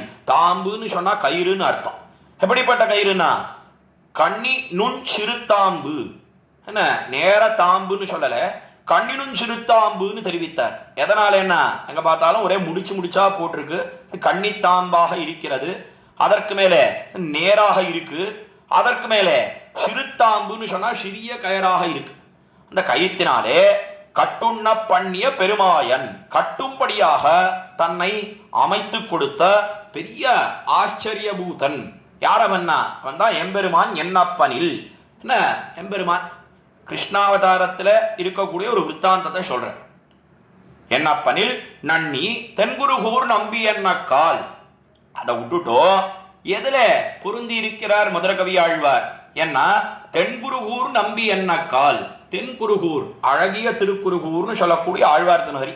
இந்த ஆழ்வார் திருநகரியிலே ஆழ்வார் திருநகரிக்கு நிர்வாகக்கராக தலைவராக பிறந்தவர் தான் சுவாமி நம்மாழ்வார். அவரையே தென்குருகூர் நம்பி இந்த பாசுரத்தில் பரிபூர்ணர் தெரிவிக்கிறார். நம்பி என்னக்கால் அவருடைய திருநாமத்தை வாயினால சொன்னா என்ன ஏற்படுறது என்னால், அன்னிக்கும் அமுதூரும் என்னாவுக்கே. என்ன அன்னிக்கும்னு சொன்னா தித்திக்கும், அப்படியே நாக்குல ரசம் ஊறுறது. அமுதூரும் அமுதமானது ஊறுகிறது, ரசமானது ஊறுகிறது, தித்திக்கிறது. என்னாவுக்கே என்ன என்னுடைய நாக்குக்கு பரமபோக்கியமா இருக்கு. என்ன இந்த முதல் பாசுரத்துக்கு உண்டான அர்த்தம், சுருக்கமான அர்த்தம், பதங்களுக்கு உண்டான அர்த்தம். முதல் பாசுரத்தில் ஆழ்வாருடைய நிரதிசய போக்கியதையை தெரிவிக்கிறார். எல்லையற்ற போக்கியதையோட கூடியிருக்கார் சுவாமி நம்மாழ்வார். அதைத்தான் முதல் பாசுரத்தில் தெரிவிக்கிறார். இப்படி சத்ருக்ன ஆழ்வான் கீழே பரதாழ்வான் விஷயத்தில் ஈடுபட்டு கைங்கரியம் பண்ணினானோ, அதே போல மதுரகவி ஆழ்வார் எம்பெருமானை அல்லது அறியாதவராக இருக்கக்கூடியவர் நம்மாழ்வார். பரதாழ்வான் எப்படி இருந்தான், ராமனே எல்லாமாக கொண்டான். நம்மாழ்வார் உண்ணும் சோர் பருகநீர் திண்ணும் வெத்தலையும் எல்லாம் கண்ணன். என்ன கிருஷ்ண கிருஷ்ணா தத்துவமாக இருக்கக்கூடியவர் சுவாமி நம்மாழ்வார். கண்ணனே எல்லாமாக கொண்டார். அந்த கண்ணனை அல்லது அறியாத நம்மாழ்வாரை அல்லது அறியாதவராக இருந்தார் மதுரகவி ஆழ்வார். என்ன நாம் பார்க்கிறோம். அதனாலே இந்த நம்மாழ்வார் அவருடைய எல்லையற்ற போக்கியத்தை அவருடைய திருநாமத்தை வாயினாலே சொன்னா எப்படி அமுதமானது ஊறுகிறது என்பதனை கண்ணினும் சிறுத்தாம்பிலே முதல் பாசுரத்திலே விண்ணப்பம் பண்ணுகிறார் மதுரகவி ஆழ்வார். ஆனால் விசாரித்தார்கள் நம்முடைய பூர்வாச்சாரியர்கள். வியாக்கியாதா உரையாசிரியர் சுவாமி அழகியமனவாள பெருமாள் நாயனார் தம்முடைய வியாக்கியானத்திலே அழகியமனவாள பெருமாள் நாயனார் என்ன, அதே போல பிரியவாச்சான் பிள்ளை என்ன, அவள்லாம் ஒரு விசாரம் பண்ணினான். ஒரு கேள்வி கேட்டான். என்ன கேள்வி என்ன, நம்மாழ்வார் அவருடைய போக்கியத்தைத்தானே அனுபவிக்க புகுந்தார், அதைத்தானே சொல்லணும். அதை விட்டுட்டு எதுக்காக கிருஷ்ணாவதார விற்த்தாந்தத்தை முதல்ல சொல்றேன். என்ன கண்ணினும் சிறுத்தாம்பினால் கட்டுண்ண பண்ணிய பெருமாயன் என்னப்பன். என்ன தெரிவிக்கிறார், என்னப்பன்னு சொன்னா என் நாயன். என்ன இந்த எம்பெருமான் இந்த லோகத்தில் கண்ணபிரானாக திருவதரித்து அவன் நவநீத சௌரிய விற்த்தாந்தங்கள், அதாவது வெண்ணையை களவாடுவது, களவு காண்பது, அதையெல்லாம் பண்ணினான். அதனால கையது வாயதாக அகப்பட்டான். அந்த விற்த்தாந்தத்தை மேலே நாம் வியாக்கியானத்தை கொண்டே அனுபவிக்கலாம், உரையை கொண்டே அனுபவிக்கலாம். அப்படி அந்த விற்த்தாந்தத்தை ஏன் முதல்ல சொல்றேன், ஆழ்வாரை தானே நேர பாடணும். இதுக்காக எம்பெருமானை பாடுகிறார். என்ன பிரதம பருவத்திலே இருக்கக்கூடியவர் நம்மாழ்வார்னு பார்த்தோம். அதனுடைய காஷ்டையாக இருக்கக்கூடிய எல்லை நிலமாக இருக்கக்கூடிய சரம பருவத்திலே நம்மாழ்வார் விஷயத்திலே இருக்கக்கூடியவர் மதுரகவி ஆழ்வார்னு சொன்னா நேர நம்மாழ்வாரை தானே பாடணும். இதுக்காக எம்பெருமானை பாடுகிறார் முதற்கண். கேள்வி என்ன சமாதானம் தெரிவித்தார்கள் நம்முடைய பூர்வாச்சாரியர்கள். என்ன இல்ல எம்பெருமான் அவனுடைய போக்கியத்தை எப்படி இருக்கு அதை எல்லாரும் தெரிஞ்சுக்கணும். அதை முதல்ல தெரிஞ்சுண்டு விஷயாந்தரங்கள், அதாவது இதர விஷயங்கள் இருக்கு, இதர விஷயங்களை காட்டிலும் பரம போக்கியபூதனாக இருக்கக்கூடியவன் எம்பெருமான் என்பது முதல் விஷயம். ஆனா அந்த எம்பெருமானை காட்டிலும் எப்பேற்பட்ட போக்கியத்தையோட கூடியிருக்கிறார் நம்மாழ்வார் என்பதனை எல்லாருக்கும் காட்டணும். அவருடைய போக்கியத்தை எவ்வளவு பெருசா இருக்கு என்பதனை காட்டணும்னு சொன்னா அதை ரெண்டையும் ஒப்பிட்டு பார்த்து தானே சொல்ல முடியும். அது கம்பேர் பண்றதுன்னு ஆங்கிலத்தில் சொல்றோமே, ரெண்டையும் கம்பேர் பண்ணி எதற்கு போக்கியத்தை அதிகம் சொல்லணும்னு சொன்னா அதை முதல்ல சொல்லி அதை கழிச்சுட்டு தானே பிற்பாடு சொல்லணும். அதனால்தான் எம்பெருமானுடைய போக்கியத்தையை முதல்ல சொல்லி பிற்பாடு நம்மாழ்வாருடைய போக்கியத்தையை சொல்லுகிறார். என்ன ஒரு நிர்வாகம் காட்டினார்கள் நம்முடைய பூர்வாச்சாரியர்கள். மற்றொன்று என்ன, என்னால் ஆழ்வார் உகந்த விஷயம் எம்பெருமான்னு சொன்னா மிகச்சிறந்த ஈடுபாட்டோட கூடியிருக்கிறார் நம்மாழ்வார். அதனால நம்மாழ்வார் உகந்த விஷயம்னு சொன்னா, என்னதான் இருந்தாலும் ஆச்சாரியன் உகந்த விஷயம் சொன்னா அது உத்தேசியம் தானே. அதனால தானே உயர்கொண்டாருக்கு விசேஷமான ஈடுபாடு இந்த கண்ணினும் சிறுத்தாம்பிலே அவருடைய திருநக்ஷத்திர மகோத்சவத்துக்கு சேர இதை நாம் இப்பொழுது அனுபவிக்கும்படியாக அமைந்திருக்கிறதுன்னு கீழே அடியேன் விண்ணப்பம் பண்ணினேன். எப்படி சொல்லலாம்னா, ஸ்ரீமன் நாதமுனிகள் உகந்த திவ்ய பிரபந்தம் இந்த கண்ணினும் சிறுத்தாம்பு. அதை கொண்டு பார்ப்போமேயானால் உயர்கொண்டாரோ இந்த பிரபந்தத்திலே மிகவும் ஈடுபாட்டோட எழுந்தருள் இருக்கக்கூடியவர் என்பது நமக்கு தன்னிடையே வந்து சேர்றதுன்னு கீழே பார்த்தோம் இல்லையோ. அதே போல ஆழ்வார் உகந்த விஷயம்னு சொன்னா அதை பத்தி சொல்லித்தானே ஆகணும். அதனாலேயும் சொல்லுகிறார். இரண்டாவதாக ஒரு சமாதானம் காட்டினார்கள். ஆழ்வாருடைய உகப்பு, ஆச்சாரியனுடைய முகமலர்த்தி. கைங்கரியம்னாலே என்ன அர்த்தம்? என்னால் முக உல்லாசகரமான வியாபாரம் கைங்கரியம் என்று தெரிவித்தார்கள் நம்முடைய பூர்வாச்சாரியர்கள். முகத்திலே மலர்ச்சி ஏற்படும். அந்த ஒரு வியாபாரம்னா ஏதோ வாங்குறார் விற்கிறார்னு அர்த்தம் கிடையாது. முக உல்லாசகரமான வியாபாரம்னா பண்ணக்கூடிய ஒரு செயல். அது முகமலர்த்திக்காக பண்ணக்கூடிய ஒரு செயல். அதற்குத்தான் கைங்கரியம்னே பெயர். ஆச்சாரிய கைங்கரியம்னு சொன்னா ஆச்சாரியனுடைய முக உல்லாசகரமான வியாபாரம் தானே. ஆச்சாரியனுக்கு எப்பொழுது முகமலர்த்தி ஏற்படும்? நம்மாழ்வாருக்கு எப்பொழுது முகமலர்த்தி ஏற்படும்? ஏன்னா கண்ணபிரான் கிருஷ்ண திருஷ்ணா தத்துவம்னு கீழே பார்த்தோமே. கண்ணபிரானுடைய விற்த்தாந்தம் அதிலே தானே 3 மாசம் மோகித்தார்னு பார்க்கிறோம். கண்ணினும் சிறுத்தாம்பினால் கட்டுண்ண பண்ணிய பெருமாயன் என்னப்பனில் என ஆழ்வார் சொன்னதை தான் சொல்றார். ஆழ்வார் முதல்ல திருவாய்மொழியில முதல் பத்தில முதல் திருவாய்மொழி உயர்வர உயர்நலம் உடையவன், அவன் தான் அறப்பெரியவன் சர்வஸ்மாத் பரன் பரத்வத்தை வெளியிட்டார். அதற்கு மேலே அவனே ஸ்தோத்திரம் பண்ண தகுந்தவன் என்ன முதல் பத்திலே 2ஆம் திருவாய்மொழி வீடு செய்து மத்தவையும்னு திருவாய்மொழி 105 தெரிவிக்கிறார். வீடுமின் முத்தவும் வீடு செய்து உம்முயிர் வீடுடையானிடை வீடு செய்வினே என்ன ஆழ்வார் சொன்னவர். இந்த முதல் பத்தில 3ஆம் திருவாய்மொழி சம்சாரிகள்லாம் கேட்டான். போய் ஆழ்வியே எம்பெருமானே அறப்பிரியவன் சொன்னீர், அவனே ஸ்தோத்திரம் பண்ண தகுந்தவன், அவனை ஸ்தோத்திரம் பண்ணுங்கோள்னு சொன்னீர். அதெல்லாம் வாஸ்தவம் தான். ஆனா அவன் எங்க இருக்கான், நாங்களா எங்க இருக்கோம்? இரு கை முடவர்களை பார்த்து யானை ஏறுன்னு சொன்னா எங்கேயாவது ஏற முடியுமா? 2 கை இல்லை 2 கால் இல்லை, அவனை பார்த்துட்டு யானையின் பேர்ல ஏறுன்னு சொன்னா எப்படி ஏறுறது? அதான் ஒரு நாளும் முடியவே முடியாதே. அவனும் அறப்பெரியவனாக இருக்கிறான், நாங்களோ பாபிஷ்டர்களா மிகவும் தாழ்ந்தவர்களாக இருக்கிறோம். எங்களை பார்த்துட்டு எம்பெருமான ஸ்தோத்திரம் பண்ணுன்னு சொன்னா எப்படி ஸ்தோத்திரம் பண்றது என்ன?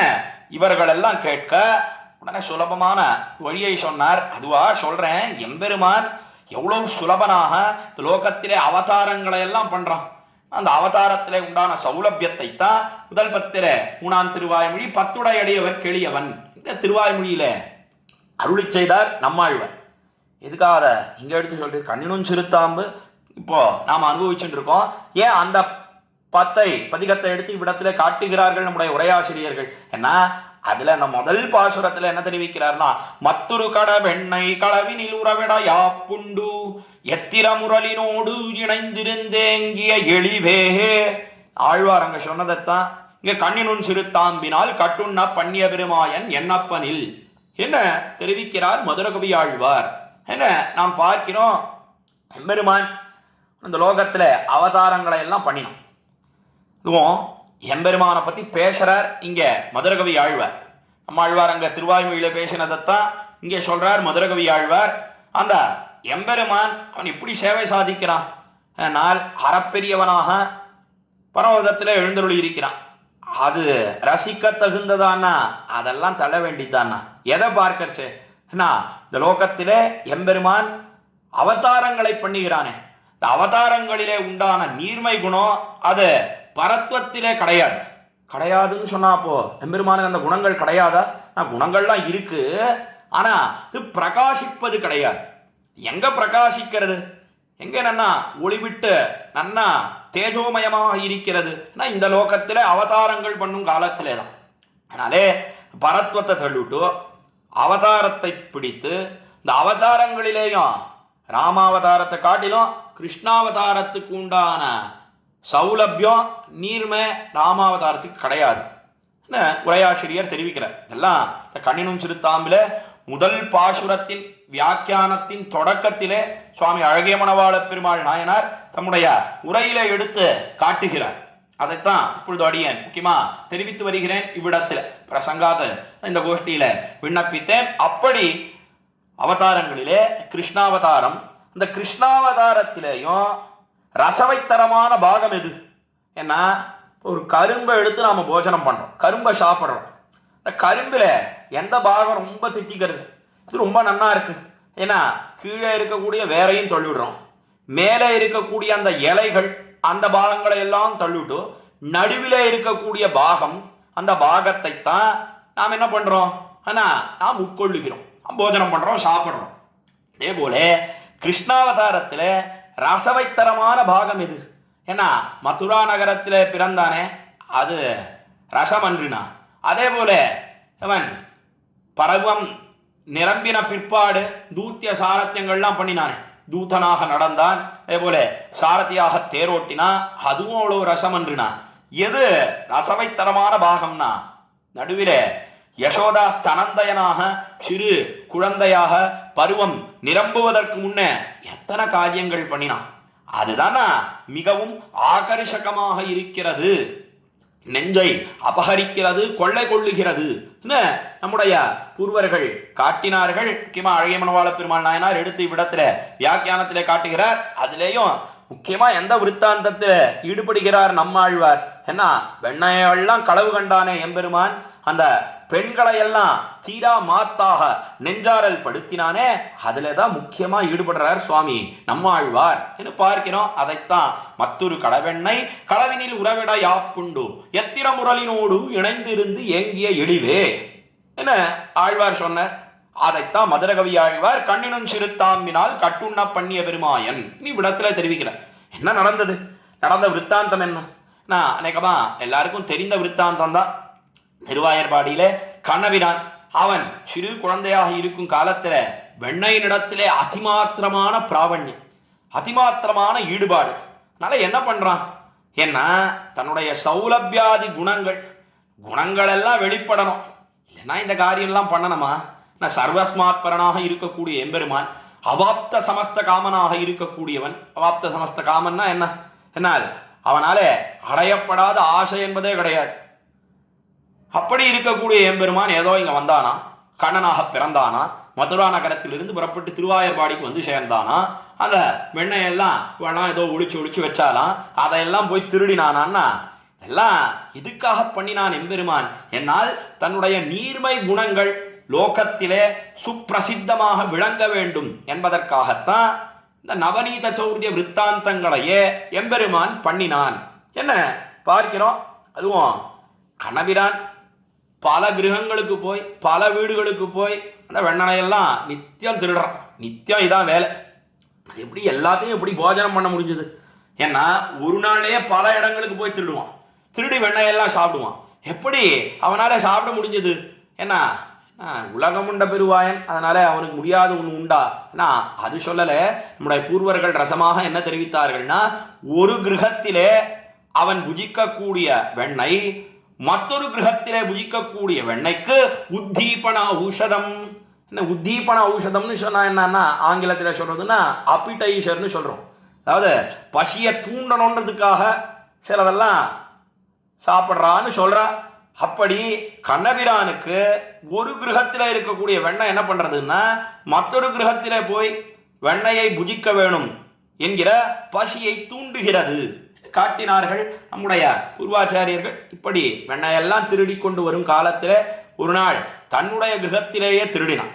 கையது வாயதாக அகப்பட்டு கொண்டான். நாரார் உரியேத்தி நன்கமைய வைத்ததனை போராறு வேர்க்கண்மட வாழ்வோந்தனையும் பொய்யுறக்கம் என்ன விசேஷமாக கொண்டாடி தெரிவிக்கிறார் சிறிய திருமடலிலே திருமங்கையாழ்வார். எனக்கு தெரியாம அந்த வெண்ணையெல்லாம் உரியின் பேரிலே ஏத்தினாள் தாயாரான யசோதை பிராட்டி. கண்ணபிரான் பொய்யும் போலையும் நடிக்கிறான், தூங்குறா மாதிரி நடிக்கிறான். தாயாருக அவளும் பாவம் ஏமாந்து போயிட்டா. கண்ணபிரான் சரி தூங்கிட்டு இருக்கு, இந்த குழந்தை வெண்ணைக்கும் ஆபத்தில்லை இவனுக்கும் ஆபத்தில்லை நினைச்சு என்ன பண்ணினான்னா, போரார் வேட்கண் மடவாள் பொந்தனையும் பொய்யுறக்கம் ஓராதவன் போல் உறங்கி அறிவுத்து அவள் வெளில போகிற பரியந்தம் உறங்கி அறிவுத்தான் இந்த கண்ணன் எம்பெருமான். போனாலோ இல்லையோ உடனே குடுகுடுன்னு எழுந்திருந்து வந்தான். எழுந்திருந்து வந்து ரொம்ப உயரத்தில் வச்சிருந்தா அந்த வெண்ணையை உரிய மேலே வச்சிருந்தா இவன் கைக்கு எட்டக்கூடாதுன்றதுக்காக என்ன பண்ணினான்னா நேராக போனான். நேராக போய் அங்கே ஒரு உரல் இருந்தது. எப்படிப்பட்ட உரல் என்ன? பொத்த உரலை கவிழ்த்து அதன் மேலேறி தித்தித்த பாலும் தடாவினில் வெண்ணையும் என்று தெரிவிக்கிறாரே பெரியாழ்வார். பெரியாழ்வார் திருமொழியிலே பாசுர பிரகாரம் அந்த உரல் இருக்கே அது திருவாயர்பாடியில 5 லட்சம் குடிகள் ஒரு கணக்கு சொல்லியிருக்கா. 5 லட்சம் வீடுகள். அந்த வீடுகளில் இருக்கக்கூடியவர்கள்லாம் இந்த அரிசியை குத்துறதுக்கு அவரை குத்துறதுக்கு என்ன பண்ணினான்னா அந்த ஒரே உரலைத்தான் பயன்படுத்தினார்கள். அதனால சீக்கிரமாக அடிபாகமெல்லாம் பொத்து போச்சு. அதனால வேண்டான்னு தூக்கி கடாசுட்டான். ஓரத்தில் இருக்கு. அதைத்தான் கொண்டு வந்தான். எதனால அதை கொண்டு வந்தான்? என்னால் உயர்ந்த சாஸ்திரார்த்தம் காட்டப்படுகிறது பெண்ணுடைய பூர்வர்கள் தெரிவித்தார்கள். எம்பெருமான் அவன் எதை கொள்றான்?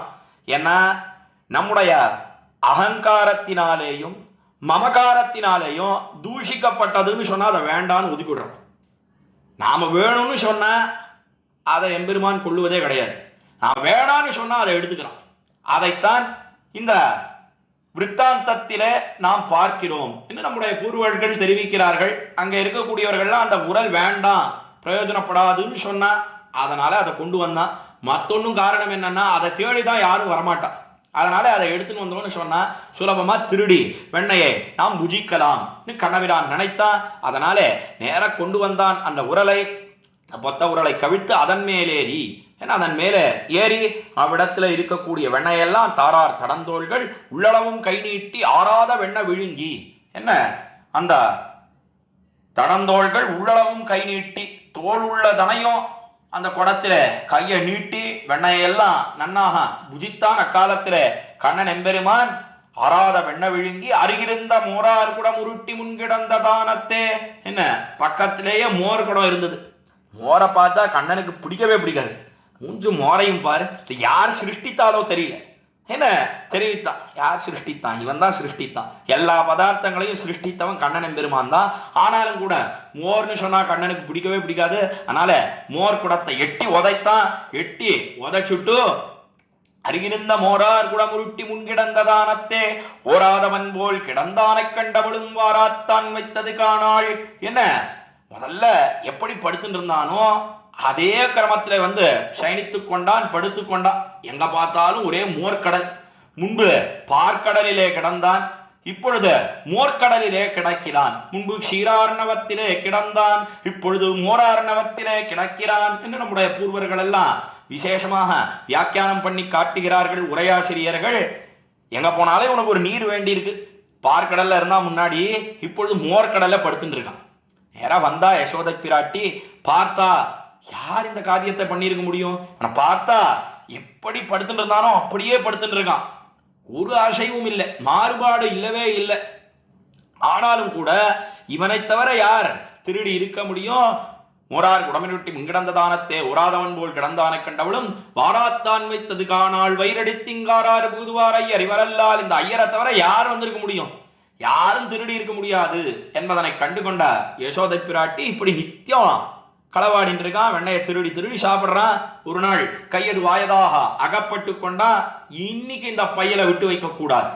என்ன பண்ணினால காலத்திலே யசோதை பிராட்டி நாள் மற்றொரு கடவெண்ணை களவினில் உறவிட யாப்புண்டு கண்ணினும் சிறுத்தாம்பினால் கட்டுண்ண பண்ணிய பெருமாயன் 2 பாசுரத்தையும் சேர பிடித்து வியாக்கியானம் பண்ணுகிறார் உரையாசிரியர். பார்த்தான் அந்த யசோதை பிராட்டி பார்த்தான், இவனை இன்னைக்கு கட்டிட வேண்டித்தான். எல்லாரும் சொல்லிட்டு இருந்தா நீங்க நம்ம கிரகத்திலேயே திருடாதா? என்ன அநியாயமா இருக்கு, இப்படி கூட பண்ணுவாருண்டோ? என்ன அவளை காலத்துல யசோதை பிராட்டி ஒரு கையினால கெட்டியா கண்ணபிரான பிடிச்சிட்டான். எதனால என்ன விட்டா காத்தின் கடியனாய் ஓடி அகம்புக்கு இன்னும் காத்த காட்டிலும் வேகமா ஓடி போயிடுவான் கண்ணன் எம்பெருமான். அதனால கெட்டியா பிடிச்சிட்டு மற்றொரு கையினால என்ன பண்ணினா, என்ன உன கட்டணமே, கட்டுறதுக்கு தாம்பு வேணுமே, அதைத்தான் கண்ணினும் சிறு தாம்பினால் என்ன சிறிய தாம்பு, சின்ன சின்ன கயர் எல்லாத்தையும் துண்டம் துண்டமா நறுக்கி நறுக்கி வச்சிருக்கான் கண்ணன் எம்பெருமான். எதனால என்ன வரக்கூடியது முன்கூட்டியே தெரியும் அவனுக்கு. இந்த மாதிரி தாயார் நம்ம பிடிக்க போறா, கையும் களவுமா பிடிக்க போறா, நம்ம கட்டணுன்றதுக்காக முற்படுவள். அதனால அந்த கயிற்றை எல்லாம் எடுப்பா. அதனால அந்த கயிற்றை எல்லாம் என்ன பண்ணினான்னா அப்படி நறுக்கி நறுக்கி போட்டிருந்தா கண்ணன் எம்பெருமான். அதுவும் எப்படிப்பட்ட கயிறுனா, எந்த மாட்டையோ எந்த பசுவையோ கண்ணுக்குட்டியோ கட்டுவதற்கு பிரயோஜனம் இல்லாத கயிறு. அப்படி ஒரு கயிறைத்தான் எடுத்துட்டு வந்து அதை கொண்டுதான் இவனை கட்டணும். மற்ற கயிறெல்லாம் இவனுக்கு ஆகாது. கீழே பார்த்தோமோ இல்லையோ, பொத்த உரலை கவிழ்த்து என்ன, நம்ம வேண்டான்னு சொன்னா அதை கை கொள்றான் எம்பெருமான், வேணும்னு சொன்னா கை விட்டு விடுறான். அவனுக்கே அனன்யார்கமாக இருக்கக்கூடியது என்ன, அனன்யார்கம். அனன்யார்கம்னா நான் அந்யஹா அர்ஹஹான்னு தெரிவிப்பார்கள். மற்ற பேர் யாருக்கும் சேஷப்படாதது இவனுக்கே சேஷப்பட்டதாக இருக்கக்கூடியது. இப்படி இருக்கக்கூடிய கயிர், அதைத்தான் கண்ணி நுண் சிறுத்தாம்பு என்ன, சின்ன கயிர். அந்த உரல் அது நல்லா பெருசா இருக்கு. அந்த உரலை சின்னதாக ஆக்க முடியுமா? முடியவே முடியாது. இந்த கயித்தை பெருசா ஆக்க முடியுமா? அதுவும் முடியாத காரியம். இப்ப என்ன பண்ணலாம்? ஏன்னா கண்ணபிரான் இருக்கானே, அவனுடைய உடம்பைத்தான் வயிற்றைத்தான் நானா சிறியதாக ஆக்கும்படியாக பண்ணி காட்ட முடியும். அதுக்காக என்ன பண்ணினான்னா, யசோதை பிராட்டி அவள் 9 சுத்துக்கு போரும் நினைச்சா. எல்லாத்தையும் முடிச்சு போட்டா. ஒரு கையினால கண்ணபிரானை பிடிச்சிட்டு மற்றொரு கையினால கைத்தை எல்லாம் கண்ணினும் சிறு தாம்பினால் கட்டுன்னா பண்ணிய பெருமாயன்னு தெரிவிக்கிறாரே. அப்படி எல்லாத்தையும் சேர முடிச்சு போட்டா என்ன பண்ணினான்னா, திருமேனியை நன்னா பெருக்கின்றான். பெருக்குவாரையின் நீயே பெருக்கம் இது பெத்தியோய் என்ன நன்னா பெருக்கி கொண்டான் கண்ணன் எம்பெருமான். கயிறு போடவே இல்லை, எட்டம் காணவே இல்லை. என்னடா அது, 9 சுத்துக்கு போறோம்னு நினைச்சோம், ஒரு சுத்துக்கு கூட போறலையே, என்ன பண்றது ஒன்றும் புரியலையே, உரலோட சேர்த்து கட்டுறதுன்னு சொன்னா இவனா கண்ணபிரானா இங்கும் அங்கும் இழுக்கிறான், கையை விட்டா ஓடி போயிடுவான். ஒரே ஆயாசம், தலையிலிருந்து இந்த மயிர் முடியானது தொங்குகிறது. எங்க பார்த்தாலும் நெத்தியிலே முத்து முத்தாக வியர்வை, அதெல்லாம் கீழே சிந்தறது. யசோதை பிராட்டிக்கு என்ன பண்றதுன்னு ஒன்றும் புரியல, திகைத்தாள் அக்காலத்தில். அப்ப பார்த்தான் கண்ணன் எம்பெருமான், அடாடா நாம தப்பு பண்ணிட்டோம், நம்ம எதுக்காக வந்து பிறந்திருக்கோம்? இங்க வந்து பிறந்ததே திருவாயர்பாடியில வெண்ணையெல்லாம் களவு காணணும், தாயார் அவள் கையும் களவும் பிடிக்கணும், நம்ம உரலோட சேர்த்து கட்டணும், நம்முடைய சௌலபியம் நீர்மை குணம் இப்படி கட்டுண்டான் காணேடி என்ன எல்லாரும் வாய் வெறும்படியாக நம்முடைய குணமானது பிரகாசிக்க வேணும் என்னதானே நாம் வந்து பிறந்தோம். இப்படி இருக்கிறச்சே தப்பு பண்ணிட்டோன்னு நினைத்தான் அக்காலத்துல கண்ணன் எம்பெருமான். சுருக்குவாரையின் நீ சுருங்கினாய் சுருங்கியும் என்ன திருமேனிய நன்னா சுருக்கின்றான்.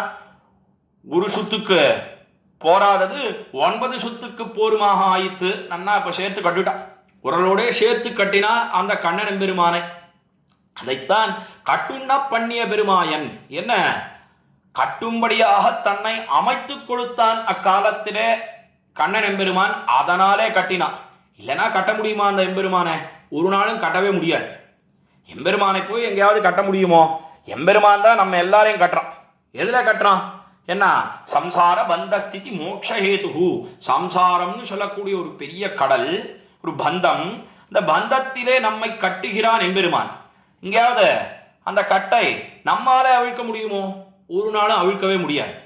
எவன் உள்ளே புகர விட்டானோ அவன் தான் வெளியிலே புறப்பட விட வேணும் என்று நம்முடைய பூர்வர்கள் தெரிவித்தார்கள். உள்ளே புகர விட்டவன் யாருன்னா எம்பெருமான் கண்ணன் தான். அதனால இதை அறுக்கிறதுன்னு சொன்னா, இதுல இருந்து வெளியில மீளணும்னு சொன்னா அதுவும் கண்ணபிரான் தான் பண்ணணும். அவன் பண்ணலைன்னு சொன்னா ஒரு நாளும் முடியவே முடியாது என்ன தெரிவித்தார்கள். அப்படி இருக்கக்கூடிய எம்பெருமான் ஒரு அபலை, சக்தியே இல்லாத யசோதை பிராட்டி அவள் கற்றான்னு சொன்னா எங்கேயாவது முடியுமோ? ஒரு நாளும் முடியவே முடியாது.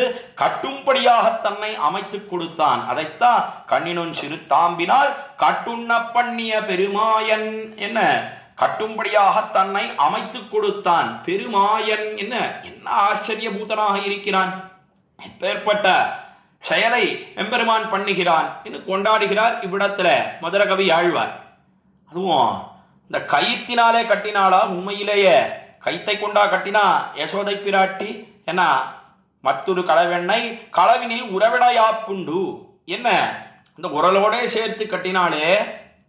உரலுக்கும் இவனுக்கும் என்ன வாசி? நான் உரலுக்கு ஒரு கட்டு, இவனுக்கு 2 கட்டு. உரல் அழலை, இவன் அழுதான். அதுதான் ரெண்டுக்கும் உண்டான வாசி. எதனால உரலோட சேர்த்து கட்டினான்னா, உரல் தானே சகாயம் பண்ணித்து. இவனுடைய களவுக்கு திருட்டுக்கு துணை நின்றது எது? என்ன அந்த உரல் தானே. அதனாலே உரலோடு சேர்த்து கட்டினாள் இந்த கண்ணன் எம்பெருமானை.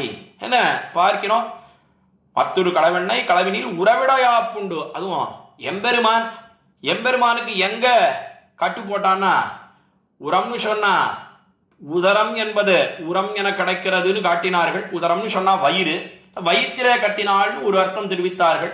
அல்லது உரம்னு சொன்னா திருமார்பு, திருமார்பில் தானே பிராட்டி இருக்கா, பிராட்டியோட சேர்த்து கட்டிவிட்டா, மனாட்டு பெண்ணோட சேர்த்து கட்டிவிட்ட மாமியார் என்னெல்லாம் நம்முடைய பூர்வர்கள் ரசமாக தெரிவிக்கிறார்கள்.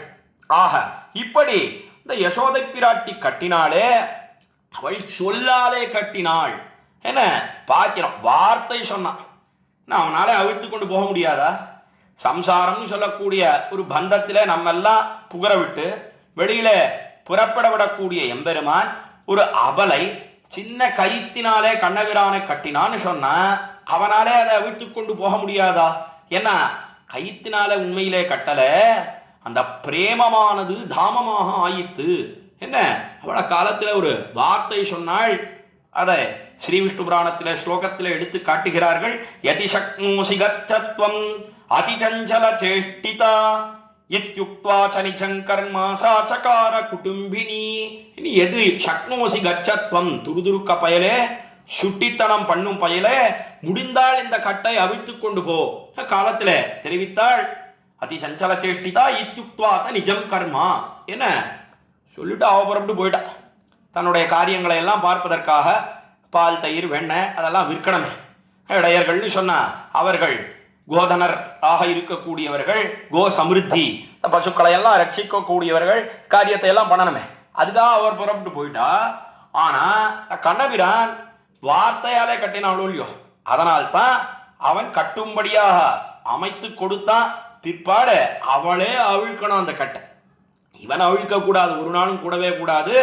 அதனால எம்பெருமானிடத்திலே பக்தி, இதைத்தான் திருமழிசை பிரானும் தெரிவிக்கிறார் தம்முடைய திருச்சந்த விருத்தத்திலே. எட்டினோடு கயித்தினால் மணந்தனை கட்டி. எட்டினோடு 2ன்னு சொன்னா 8 2 10, 10ன்னு சொன்னா அது பக்தியை காட்டும். இந்த பக்தியினாலே கட்டினாள் இன்னும் ஒரு அர்த்தம் தெரிவிக்கிறார்கள் நம்முடைய பூர்வாச்சாரியர்கள். அல்லது 8நோடு 2ன்னு சொன்னா திருமந்திரம் என்ன, துவயம் என்ன, அதையும் காட்டும் எல்லாம் விடத்தில் தெரிவித்தார்கள்.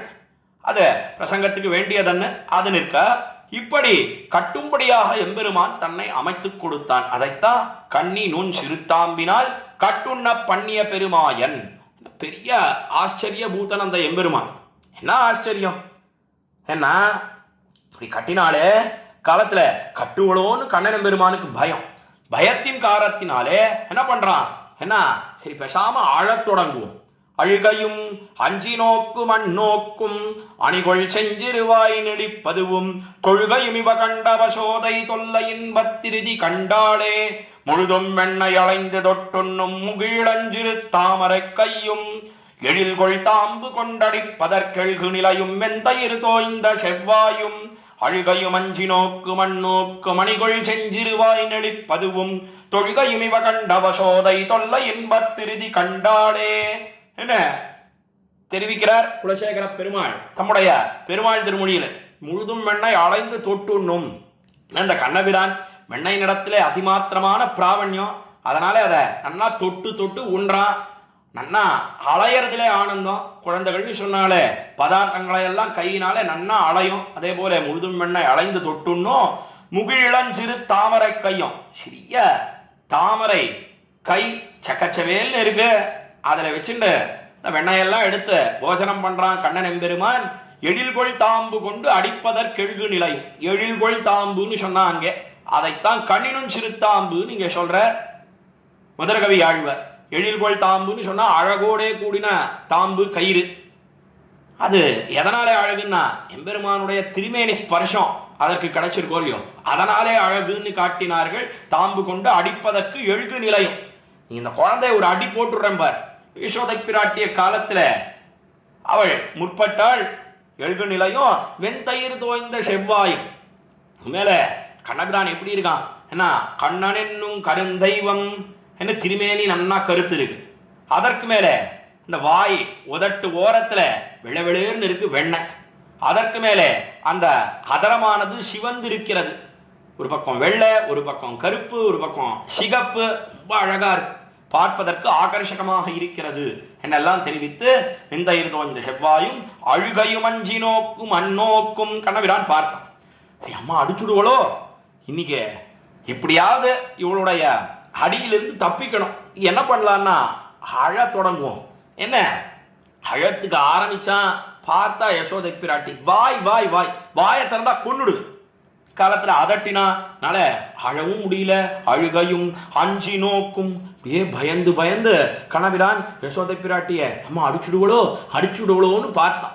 அஞ்சி நோக்கும் அந்நோக்கும் மணிகொள் செஞ்சிருவாய் நெளிப்பதுவும். அதற்கு மேல குழந்தைகள்லாம் அழ முடியலன்னு சொன்னா அப்படியே உள்ளுக்குள்ளேயே அப்படின்னு பொறும்.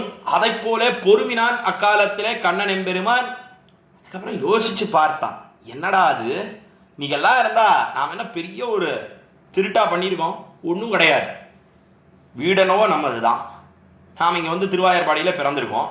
பெரிய கைலாச பர்வதத்தை போல வெண்ணெய், அந்த வெண்ணையெல்லாம் புஜிப்பதற்கு ஒரு குழந்தை இல்லையேன்னு தான் பாலித்து கொண்டிருந்தார்கள் யசோதை பிராட்டி, அதே போல நந்தகோபர். நாமும் சேர்ந்தோம், நமக்காகத்தான் இந்த வெண்ணையெல்லாம் வச்சிருக்கா, ஏதோ இவளுக்கு தெரியாமல் எடுத்து சாப்பிட்டுட்டோமா? அதுக்கா பெரிய இப்படி குப்பாடு போடுறாளே யசோதை பிராட்டி, இது என்ன பெரிய தப்பா? ஒன்றும் கிடையவே கிடையாது. லோகத்தில் இருக்கக்கூடிய சம்சாரிகள்லாம் எவ்வளோ பெரிய பெரிய திருவிட்டெல்லாம் பண்ணிட்டு, பெரிய பெரிய தவறெல்லாம் பண்ணிட்டு, தோஷங்களை எல்லாம் பண்ணிட்டு, நம்முடைய சன்னதிக்கு தைரியமா எந்த கவலையும் இல்லாமல் வந்து நிற்கிறாளே, நம்முடைய தண்டனையிலிருந்தும் தப்பித்து கொண்டு போகிறார்களே, எப்படி அவர்களாலே முடிகிறதுன்னு பார்த்த உடனே ஓஹோ, இவாளெல்லாம் கை கூப்பிட்டு வரானா? என்ன உபாயபூத்தனாக இருக்கக்கூடிய எம்பெருமான் யசோதை பிராட்டியினுடைய கட்டிலிருந்து அடியிலிருந்து தப்பித்துக் கொள்ள நம்மிடத்திலிருந்து உபாயத்தை கண்டுகொண்டான்னு தெரிவிக்கிறார்கள் நம்முடைய பூர்வாச்சாரியர்கள். என்ன உபாயம்னா, தொழுகையும் இவ கண்டவசோதை தொல்லை இன்பத்திருதி கண்டாளே கை கூப்பினான் அக்காலத்திலே கண்ணன் எம்பெருமான். கூப்பினானோ இல்லையோ, பார்த்தாலோ இல்லையோ யசோதை பிராட்டி, ஓ என்னுடைய குழந்தை கை கூப்பிடுத்துனான்னு உச்சி மோந்தாள். என்ன தொல்லை இன்பத்திருதி கண்டாளே, இன்னும் எம்பெருமான் அபரிச்சின்னனாக இருக்கக்கூடிய எம்பெருமான், அளவிட முடியாதவனாக இருக்கக்கூடிய எம்பெருமானை இன்பத்தி இறுதி கண்டாடு. இந்த காலத்துல கூப்பின கையோட பார்த்தாள் யசோதை பிராட்டி, என்ன அளவிட்டு கண்டு கொண்டாள். நம்முடைய பூர்வாச்சாரியர்கள் தொல்லை இன்பம் என்ன எம்பெருமானுக்கே ஒரு திருநாமம் கொடுக்கிறாள் என்ன நம்முடைய பூர்வர்கள் எல்லாம் வியாக்கியானத்தில் எடுத்து காட்டினார்கள். அந்த பாசுரத்தை தான் முக்கியமா எடுத்து பெருமாயன் கட்டுண்ண பண்ணிய பெருமாயன் என்கிற இடத்துல எடுத்து காட்டுறார். எப்பேற்பட்ட ஆச்சரிய பூதன்! எதனாலே ஆச்சரியம்னா, கை கூப்பறான். அங்க பரமபதத்திலே நித்தியசூரிகள் எல்லாம் இமை கொட்டாமல் அவனை சேவிக்கிறார்கள். பரபிரம்ம பூதனாக இருக்கக்கூடிய எம்பெருமான் இந்த லோகத்திலே கண்ணபிரானாக திருவதரித்த காலத்திலே அவன் கை கூப்புகிறான். அதுவல்லவா ஆச்சரியம் என்று கொண்டாடுகிறார்கள். கட்டுண்ண பண்ணிய பெருமாயன் என்னப்பனில் நன்னித்தன் குருகூர் நம்பி என்னக்கால். என்ன சுவாமி இது, ஆழ்வாருடைய பெருமையை பேசுறேன்னு சொல்லிட்டு இப்படி மணிக்கணக்கா கண்ணபிரானுடைய விற்த்தாந்தத்தை சொல்லிட்டு இருக்கேன்னா, அடியேன்னு சொல்லல, கிளிய சொன்ன கிரமத்தில பாசுரத்தை அப்படி அமைத்திருக்க. அதற்கு மேலே வியாக்கியானமும் விபுலமாக அமைந்திருக்கிறது என்ன நாம் பார்க்கிறோம். அப்படி எம்பெருமானுடைய போக்கியத்தை, எப்பேற்பட்ட போக்கியதை, ஆச்சரியபூதனாக இருக்கக்கூடிய எம்பெருமான் அவன் என்னப்பனாக இருக்கிறான். என்னப்பனில் நன்னித்தன் குரு ஊர் நம்பி என்னக்கால். அவனுடைய போக்கியதை எல்லாம் ஒண்ணுமே கிடையாதுன்னா, அதை காட்டிலும் போக்கியத்தையோட கூடினவர்னு சொன்னா யாருன்னா நம்மாழ்வார் தான். அதைத்தான் மேலே தெரிவிக்கிறார். என்னப்பனில் நன்னி, என்னப்பனில் நன்னி, அந்த எம்பெருமான விட்டுட்டு யாரை பத்தினார் மதுரகவி ஆழ்வார் என்னால் நன்னி தென்குருகூர் நம்பி என்ன கால் அன்னிக்கும் அமுதூரும் என்னாவுக்கே. நன்னி தென்குருகூர் நம்பி என்று தென்குருகூர் நம்பியாக எழுந்தருள் இருக்கிறார். தென்குருகூர்னு சொன்னா ஆழ்வார்த்து நரி, ஆழ்வார்த்து நரியிலே நம்பி நம்பின்னு சொன்னா பரிபூர்ணராக இருக்கிறார். அவனுடைய திருநாமத்தை, எம்பெருமானுடைய திருநாமத்தை வாயினால் சொல்வதை காட்டிலும் அதுக்கு என்ன வேணும்? என்ன நன்னி தென்குருகூர் நம்பி என்னக்கால். என்ன எம்பெருமானுடைய திருநாமம் சொல்றதுன்னு சொன்னா மனசு, வாக்கு, சரீரம் இதெல்லாம் ஒருபடிப்பட்டிருக்க வேணும். அதாவது மனசினால எதை நினைக்கிறானோ அதை வாயினால சொல்றது, அதற்கு மேலே வாயிலாலே சொன்னதை செயலிலே அனுஷ்டித்து காட்டுறது. மூணும் ஏக்கரீதியா இருக்கணும். ஆனா ஆழ்வார் விஷயத்துல அதெல்லாம் ஒன்றும் வேண்டவே வேண்டாம்னா. ஆழ்வார் விஷயத்துல வெறும வாயினாலே சொன்னாலே போதும். அதைத்தான் நன்னி தென்குருகூர் நம்பி என்னக்கால். தென்குருகூர் நம்பி அழகிய திருக்குருகூர், அந்த திருக்குருகூருக்கு தலைவராக பரிபூர்ணராக அவதரித்திருக்கிறார் சுவாமி நம்மாழ்வார். அவருடைய பேரை வெறும வாய் வார்த்தையா சொன்னா போதும், உக்தி மாத்திரமே அமையும் என்று காட்டினார்கள். சொன்னா என்ன ஏற்படும்? என்ன அன்னிக்கும் அமுதூரும் என்னாவுக்கே. என்ன அன்னிக்கும் அமுதூரும் என்னாவுக்கே. அன்னிக்கும் என்ன சொன்னா தித்திக்கும், நன்னா தித்திக்கிறது, அமுதமானது ஊறுகிறது. இன்னும் மதுரகவி ஆழ்வார் தெரிவிக்கிறார் இந்த பாசுரத்தில். அமுதூரும் என்னாவுக்கே, என்ன என்னுடைய நாவுக்கு பரமபோக்கியமா இருக்கு. ஆக பாசுரத்தில் என்ன தெரிவிக்கிறார்? என்னால் எம்பெருமான் அவன் பெருமாயனாக இருக்கிறான். கண்ணினும் சிறுத்தாமினால் கட்டுண்ண பண்ணிய பெருமாயனாக இருக்கிறான் என்னப்பன். அந்த என்னப்பனாக இருக்கக்கூடிய எம்பெருமானை விட்டுட்டோ தென்குருகூர் நம்பியை நன்னி அவரை கிட்டி மதுரகவி ஆழ்வார் என்ன பண்ணினார்னா, அந்த எம்பெருமான் அவனுடைய போக்கியதையெல்லாம் சொல்றதுன்னு சொன்னா இந்த மனசு வாக்கு அதே போல சரீரம் எல்லாம் ஏக்க ரீதியா இருக்கணும், ஒருபடிப்பட்டு இருக்கணும். ஆனா நம்மாழ்வாருடைய பேரை சொல்றதுன்னு சொன்னா இதெல்லாம் எதுவுமே வேண்டாம்னா, எல்லாம் ஏக ரீதியா இருக்கணும்ன்றதெல்லாம் கிடையாது, ஒரு உக்தி மாத்திரமே அமையும். சொன்னா என்ன ஏற்படும்னா பரம போக்கியமா இருக்கும். என்னுடைய நாக்குக்கு ரொம்ப இனிமையா இருக்கு, ரசம் அப்படியே ஊறுறது அப்படின்னு சொன்ன உடனே சம்சாரிகள்லாம் கேட்டா, அப்ப எங்களுக்கெல்லாம் கிடையாதா? உமக்குத்தான் போக்கியமா இருக்குமா? என்ன சம்சாரிகளை பார்த்து தெரிவித்தார் மதுரகவி ஆழ்வார், நீங்கள்லாம் பகவத் விஷயத்து பக்கத்திலே வரமாட்டேன்றீர்கள், எம்பெருமான் பக்கத்திலே வரமாட்டேன்றீர்கள். அப்படி இருக்கிறச்சே ஆழ்வாருடைய பேரா உங்களுக்கு போக்கியமா இருக்கும்? ஒரு நாளும் கிடையவே கிடையாது. சம்சாரிகளை பார்த்து தெரிவிக்கிறார். அமுதூரும் எண்ணாவுக்கே என்ன தெரிவித்த என்னுடைய நாக்குக்கு போக்கியமா இருக்கு. எப்படி ஆழ்வார் சொன்னாரோ, என் நெஞ்சினால் நோக்கி காணீர் எண்ண முடியாதே. என்ன இந்த தாய்மார்கள் எல்லாம் திருக்குறுங்குடி நம்பி விஷயத்துல நம்மாழ்வார் மிகவும் ஈடுபட்டார். அந்த நம்மாழ்வார் திருக்குறுங்குடி நம்பி அவனுடைய விஷயத்துல ஈடுபட்டுட்டோ ரொம்ப அந்த அழகானது அவரை ஆட்கொண்டது. எங்கனே நீர் முனிவது என்னை நீ நம்பி அழகு இங்கனே தோன்றுகின்றதன் முன்னே அங்கன் ஒரு வெளிப்பாடா உரைத்த தமிழ் மாறன் கருதுமவர் கின்பக் கடல். திருவாய்மை நூத்தந்தாதியிலே சார சங்கிரகமாக படித்து காட்டுகிறாரே மணவாள மாமனிகள். எங்கனேயோ அன்னமீர்கள் என்கிற பதிகத்துக்கு அதுல நம்பியனுடைய அழகு இந்த பாடுபடுத்துறது நம்மாழ்வார். அதை விட்டு பிரிந்து ரொம்ப துடிக்கிறச்சே உடனே தாய்மார்கள் அவள்லாம் சொன்னான். தாயாரெல்லாம் என்ன சொன்னான்னா, என்ன இப்படி துடிக்கிற, நாங்கள் சேவிக்காதையா நீங்கள் சேவிச்சுட்ட, நாங்களும் தான் நம்பியனுடைய அழகை சேவிச்சிருக்கோம், நாங்கள்லாம் இப்படி ஈடுபடலையே. நான் உடனே என்ன தெரிவித்தார்னா, என் நெஞ்சினால் நோக்கி காணீர் என்ன முடியாதே. என்ன என்னுடைய நெஞ்சால பாருங்கன்னா, என்னுடைய நெஞ்சை உங்களுக்கெல்லாம் கடனாக கொடுக்குறேன், அதை இரவலாக வாங்கி நீங்கள் எல்லாம் நம்பியனுடைய அழகை செவித்தீர்களே, ஆனால் இப்படி என்னிடத்துல கோபம் கொள்ள மாட்டீர்கள். எப்படி நம்மாழ்வார் நம்பி விஷயமா சொன்னார், மதுரகவி ஆழ்வார் அவரும் நம்பி விஷயமா சொல்றார். அவர் நம்மாழ்வார் சொன்னது குறுங்குடி நம்பி விஷயமாக, திருக்குறுங்குடி நம்பி விஷயமாக, மதுரகவி ஆழ்வார் சொன்னது அவர் தென்குருகூர் நம்பி விஷயமாக. அந்த நம்பிக்கும் இந்த நம்பிக்கும் நெடுவாசி உண்டு. என்ன வித்தியாசம்னா, அவர் ஞான சக்திகளாலே பரிபூர்ணனாக இருக்கிறார் திருக்குறுங்குடி நம்பி, நம்மாழ்வார் ஞான பக்திகளாலே பரிபூர்ணராக இருக்கிறார். இதுதான் ரெண்டு பேருக்கும் உண்டான வாசி என்ன தெரிவித்தார்கள். அது மாத்திரமல்ல, நம்மாழ்வார் இருக்காரே, அந்த எம்பெருமான் இருக்கானே, எம்பெருமான பத்தினோம்னு சொன்ன ஆழ்வார் பரியந்தம் வரணும், ததியர் பரியந்தம் வரணும். அந்த தோஷம் ஆழ்வார் இடத்துல கிடையாது. நேரம் ஆழ்வாரையே பத்தி விட்டோம்னு சொன்ன அந்த ஆழ்வாருக்கு கீழே வரணும்ன்றது கிடையாது இல்லையோ. அதுதான் அந்த திருக்குறுங்குடி நம்பிக்கும் தென்குருகூர் நம்பிக்கும் உண்டான வாசி வித்தியாசம் என்னெல்லாம் தெரிவித்தார்கள். அதனால்தான் தொடர்ந்து 2ஆம் பாசுரத்திலேயும் என்ன தெரிவிக்கிறார் மதுரகவி ஆழ்வார்னா, முதல் பாசுரத்திலே நம்மாழ்வாருடைய போக்கியதையை தெரிவித்தார். அன்னிக்கும் அமுதூரும் எண்ணாவுக்கே என்று தெரிவித்தவர். அதையே நான் சொல்லிட்டு இருக்கேன். அதுவே தேக யாத்திரையாக அமையும். நாவினால் நவித்து இன்பமெய்தினேன் மேவினேன் அவன் பொன்னடி மெய்மையே தேவுமத்தரியேன் குருகூர் நம்பி பாவினின் இசை பாடி திரிவனேஹே என்று 2ஆம் பாசுரத்தில் தெரிவித்தார். நாவினால் நவித்து இன்பமெய்தினேன் என்ன கீழே அன்னிக்கும் அமுதூரும் எண்ணாவுக்கேன்னு சொன்னார். அந்த திருநாமத்தை நாவினாலே நவித்து, அதாவது அதையே திரும்பி திரும்பி சொல்லி இன்பமெய்தினேன்னு சொல்ற. ஆழ்வார் எம்பெருமானுடைய திருநாமத்தை சொல்லி இன்பமெய்தினேன்னு சொன்னார். ஆழ்வார் பாசுரத்தினுடைய பிரதிச்சந்தமாகவே அமைந்தது இந்த கண்ணினும் சிறுத்தாம்பு என்பதனையும் ஆங்காங்கே உரையாசிரியர் எடுத்து காட்டிண்டே வர. ஆழ்வாருடைய பாசுரங்கள் நம்மாழ்வார் என்ன சொன்னார்னா, வீவில் இன்பம் மிக எல்ல நிகழ்ந்த நம் மேவியே என்ன 4ஆம் பத்திலே 5ஆம் திருவாய்மொழி வீத்திருந்துன்னு தொடங்கக்கூடிய திருவாய்மொழியில 3ஆம் பாசுரம். 3ஆம் பாசுரத்தில் என்ன தெரிவித்தார்னா, எம்பெருமான் அவன் எல்லையற்ற ஆனந்தத்தோடே கூடினவன் சொன்னார்.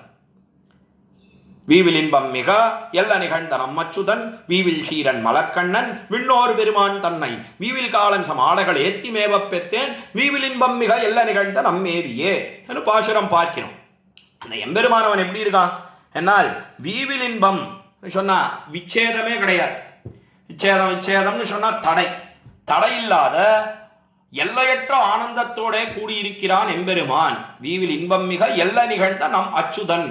என்ன பிரமாணங்கள் வேதம் சொல்றது, வேதத்துக்கெல்லாம் போவே வேண்டாம்னா பேரை எடுத்துன்னு பார்த்தாலே தெரியலையோ, அச்சுதனாக இருக்கிறான் எம்பெருமான்.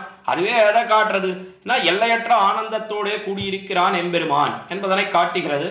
அதற்கு மேலும் விவில் சீரன் மலர்கண்ணன், என்ன நித்திய விபூதியே தனக்கு இருப்பிடமாக கொண்டிருக்கான். அதற்கு மேலே மலர்கண்ணன் சொன்னா எல்லையற்ற ஆனந்தத்தோட கூடினவன். உபய விபூதி யுக்தன் என்பதை திருக்கண்களே கோள் சொல்லி கொடுக்கிறது. விண்ணோர் பெருமான் தன்னை, அதை இடைவிடாமல் எல்லாரும் அனுபவித்துக் கொண்டிருக்கிறார்கள். நித்திய சூரிகள்லாம் அனுபவிச்சுருக்கா என்று சொன்ன ஆழ்வார், வீவில் காலம் சமானகளேத்திமே வப்பெத்தேன். வீவில் காலம் விச்சேதம் இல்லாமல் அந்த எம்பெருமானை ஸ்தோத்திரம் பண்ணி இஷமாலகள் ஏத்தி மேவப்பெத்தேன். இஷமாலகளாக இருக்கக்கூடிய திருவாய்மொழி, அந்த திருவாய்மொழியை சொல்லி நான் மிகவும் பொருந்தி எல்லையற்ற ஆனந்தத்தை அடைந்தேன்னு சொன்னார்.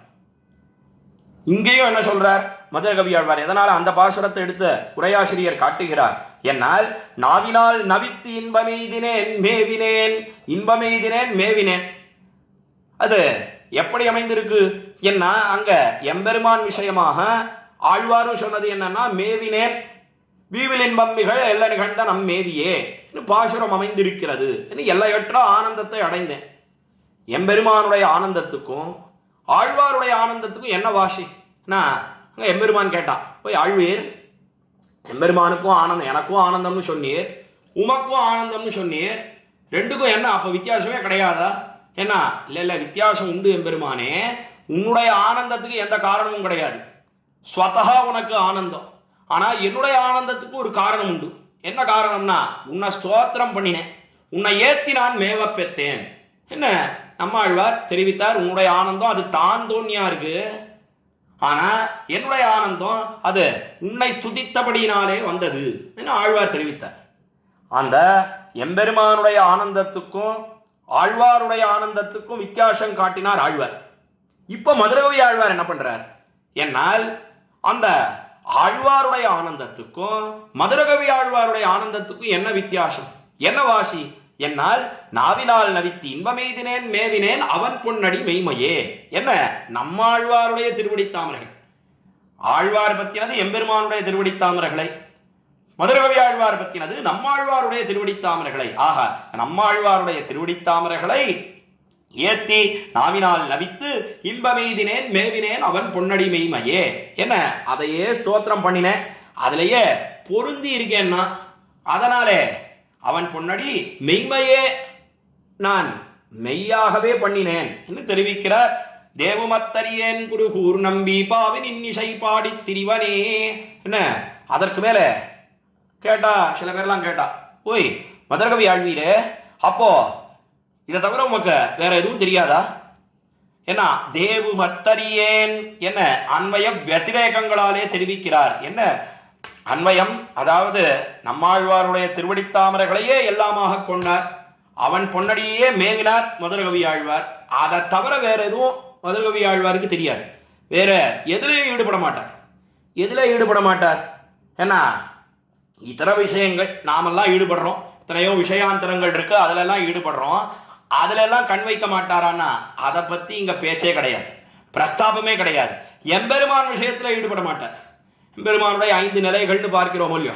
அதாவது பாட்டு கேட்கும் இடம் சொல்லக்கூடிய பரமபதம் என்ன, கூப்பீடு கேட்கும் இடம் சொல்லக்கூடிய க்ஷீராப்தி அதாவது திருப்பார்கடல் என்ன, அதற்கு மேலே குதித்த இடம் சொல்லக்கூடிய இங்கே அவதாரங்கள்லாம் பண்ணிக்கிறானே விபவ அவதாரங்கள், அந்த விபவம்னு சொல்லக்கூடிய நிலை என்ன, அதற்கு மேலே வளைத்த விடம்னு சொல்லக்கூடிய அந்தர்யாமித்துவம் அதாவது ஒரு வஸ்துக்களுக்குள்ளே எழுந்தருளி இருக்கிறானே அந்த நிலை என்ன, அதற்கு மேலே ஊட்டுகிற விடம்னு சொல்லக்கூடிய அர்ச்சாவதாரம் என்ன, அதாவது கோயில்கள்லையும் கிரகங்கள்லையும் எழுந்தருளி இருக்கிறானே. இப்படி எம்பெருமானுடைய நிலைகள் இருக்கே அதில் கூட கண் வைக்க மாட்டேன்.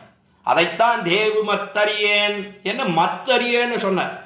பேர் சொல்றதுக்கு கூட ஆசை இல்லை. தேவு மத்தறியேன் குருகூர் நம்பிப்பாவின் இசை பாடி திரிவனே என்ன இப்படி ஹனுமான் தெரிவித்தானோ. பாவோ நானியத்திர கச்சதி ஸ்னேகோமே பரமோ ராஜன்னு துவை நித்தியம் பிரதிஷ்டிதா பக்திஷ்ச நியதா வீரா பாவோ நானியத்திர கச்சதி. இந்த காலத்தில் ஹனுமான் தெரிவித்தான். சுருக்கமாக சொல்கிறேன், சக்கரவர்த்தி திருமண காலத்தில் எல்லாரையும் ஆசிண்டு தன்னுடைய சோதின்னு சொல்லக்கூடிய பரமபதத்துக்கு புறப்பட்டான். இப்பொழுதோ ஹனுமான் உட்காந்துட்டே இருக்க என்ன, ஹனுமன் உட்காந்துட்டே இருக்கிற எழுந்துரும் போகலாம் என்ன, சக்கரவர்த்தி திருமணம் ராமவீரான்னு சொன்னான். சொன்ன உடனே போகிறதா எங்கே போகிறது அப்படின்னு கேட்டார். வேற எங்க பரமதத்துக்கு தான் போய் வாரும், ரொம்ப ஆனந்தமாக இருக்கலாம் இடத்துல என்ன தெரிவித்த உடனே அப்படியா பரமபதமா, பரமபதத்தில் நீர் எப்படி இருப்பீர், உமக்கு எத்தனை தேவிமார்கள் என்னெல்லாம் கேட்டார் ஹனுமான்.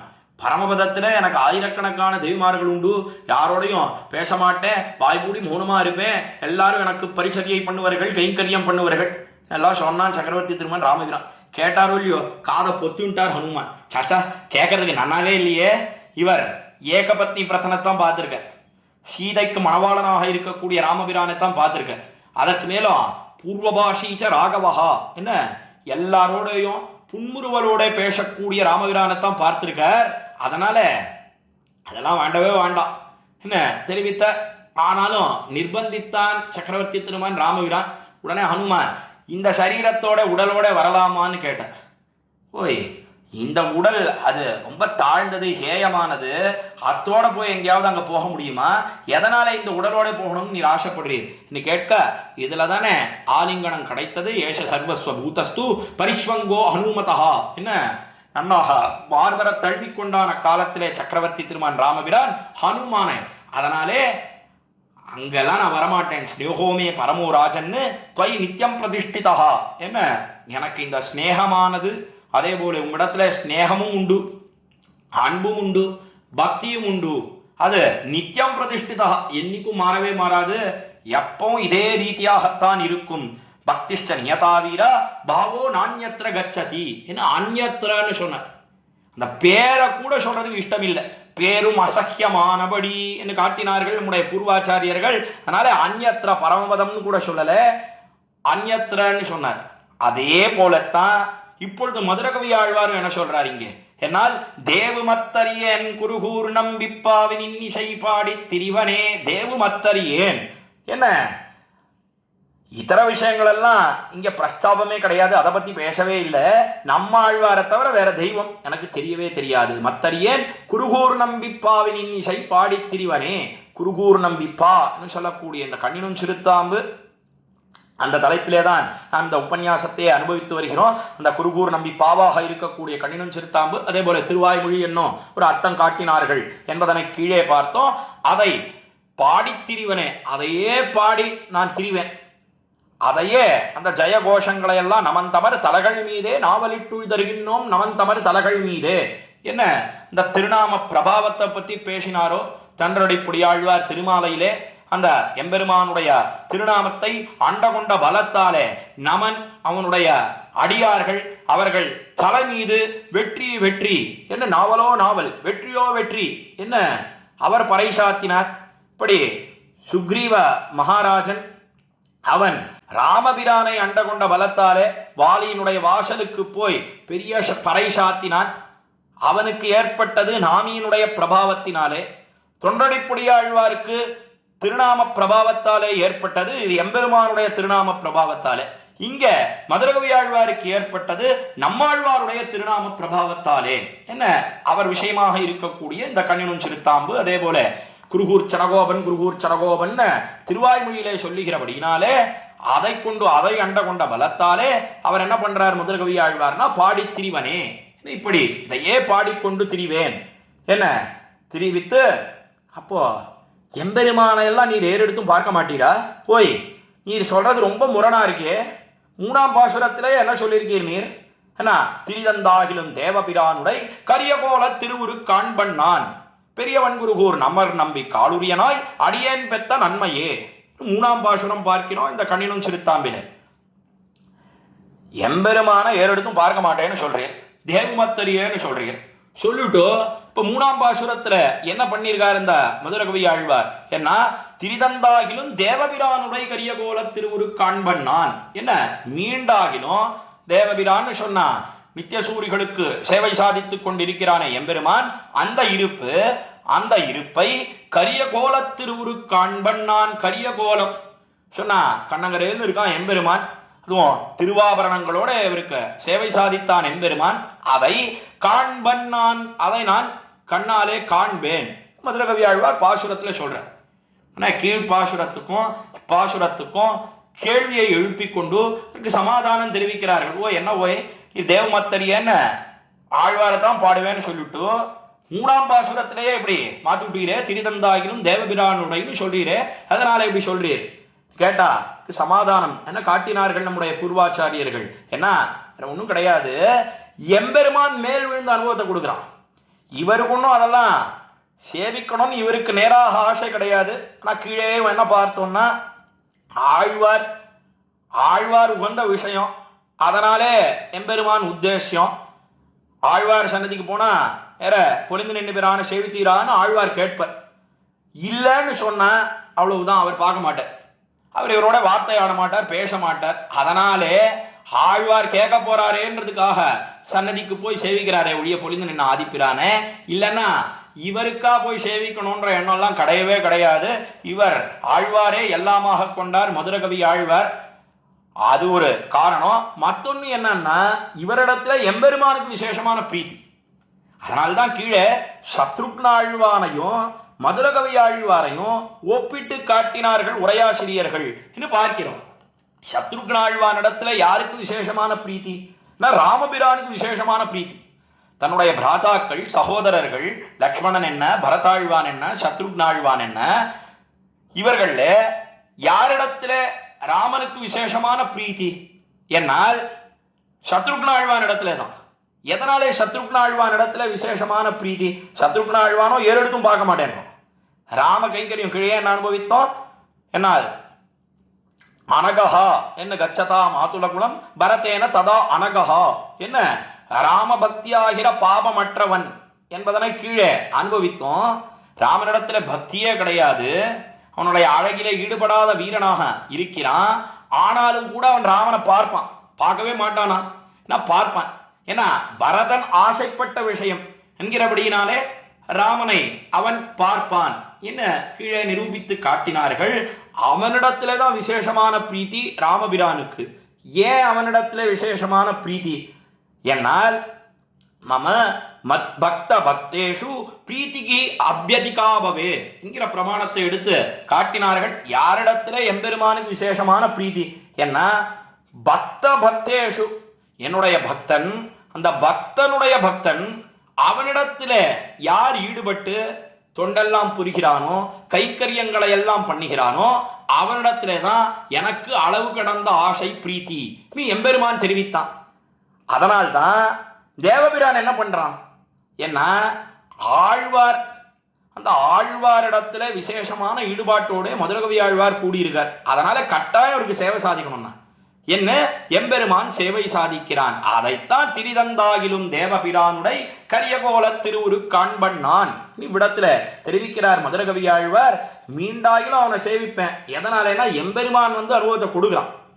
இவருக்கு கொடுக்கணும்னா இந்த திருக்கோலம், அதாவது நித்தியசூரிகள் எல்லாம் சேவிச்சுருக்காளே தேவபிரான் என்ன எழுந்தருள் இருக்கிறானே, இதை பக்தராக இருக்கக்கூடிய மதுரகவி ஆழ்வார் அவர் எம்பெருமான் எல்லாத்தையும் யாருக்காக வச்சுருக்கான் என்னால் நதே ரூபம் நச்சாக்காரா நாயுதானி நச்சாஸ்பதம் ததாவி புருஷாக்காரா பக்தானாம் துவம் பிரகாசசே.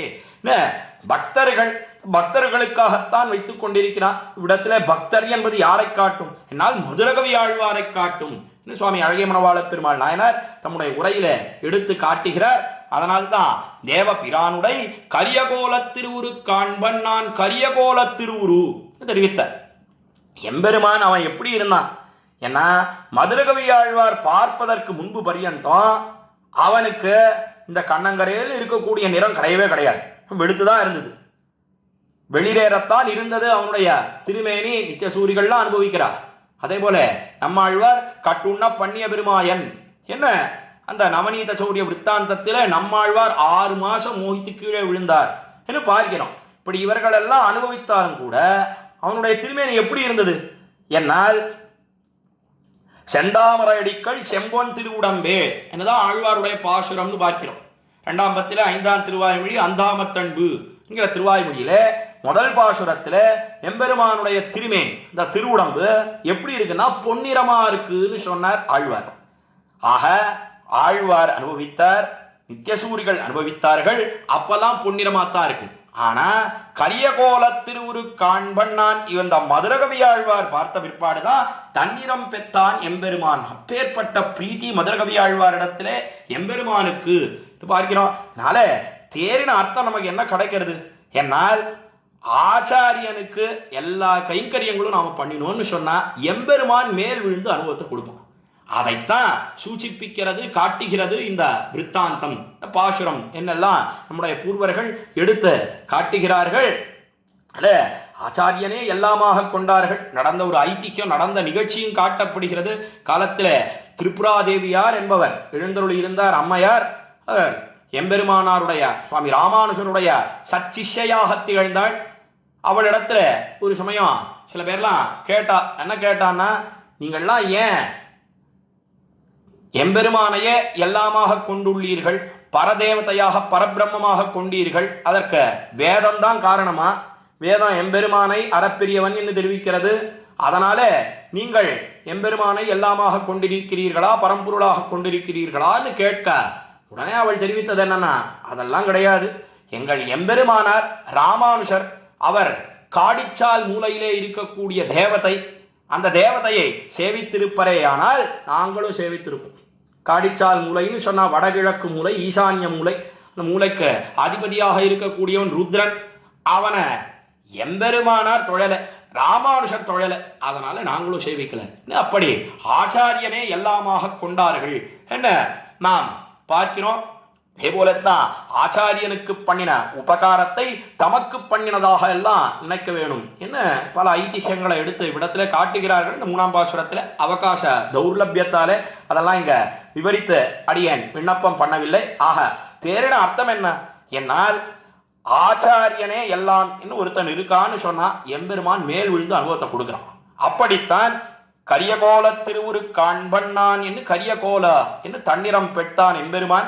அதற்கு மேல ஆபரணங்களோட சேவை சாதிக்கணும், அனுபவத்தை கொடுக்கணும். எப்படிப்பட்ட ஆபரணம் என்ன? திருவுரு காண்பன் நான் என்று கழட்ட ஒண்ணாத ஆபரணம். யாருன்னா அது பிராட்டி. திருமார்பிலே எழுந்தருளி இருக்கிறாளே இந்த பிராட்டியோட சேவை சாதித்தான் மதுரகவி ஆழ்வாருக்கு.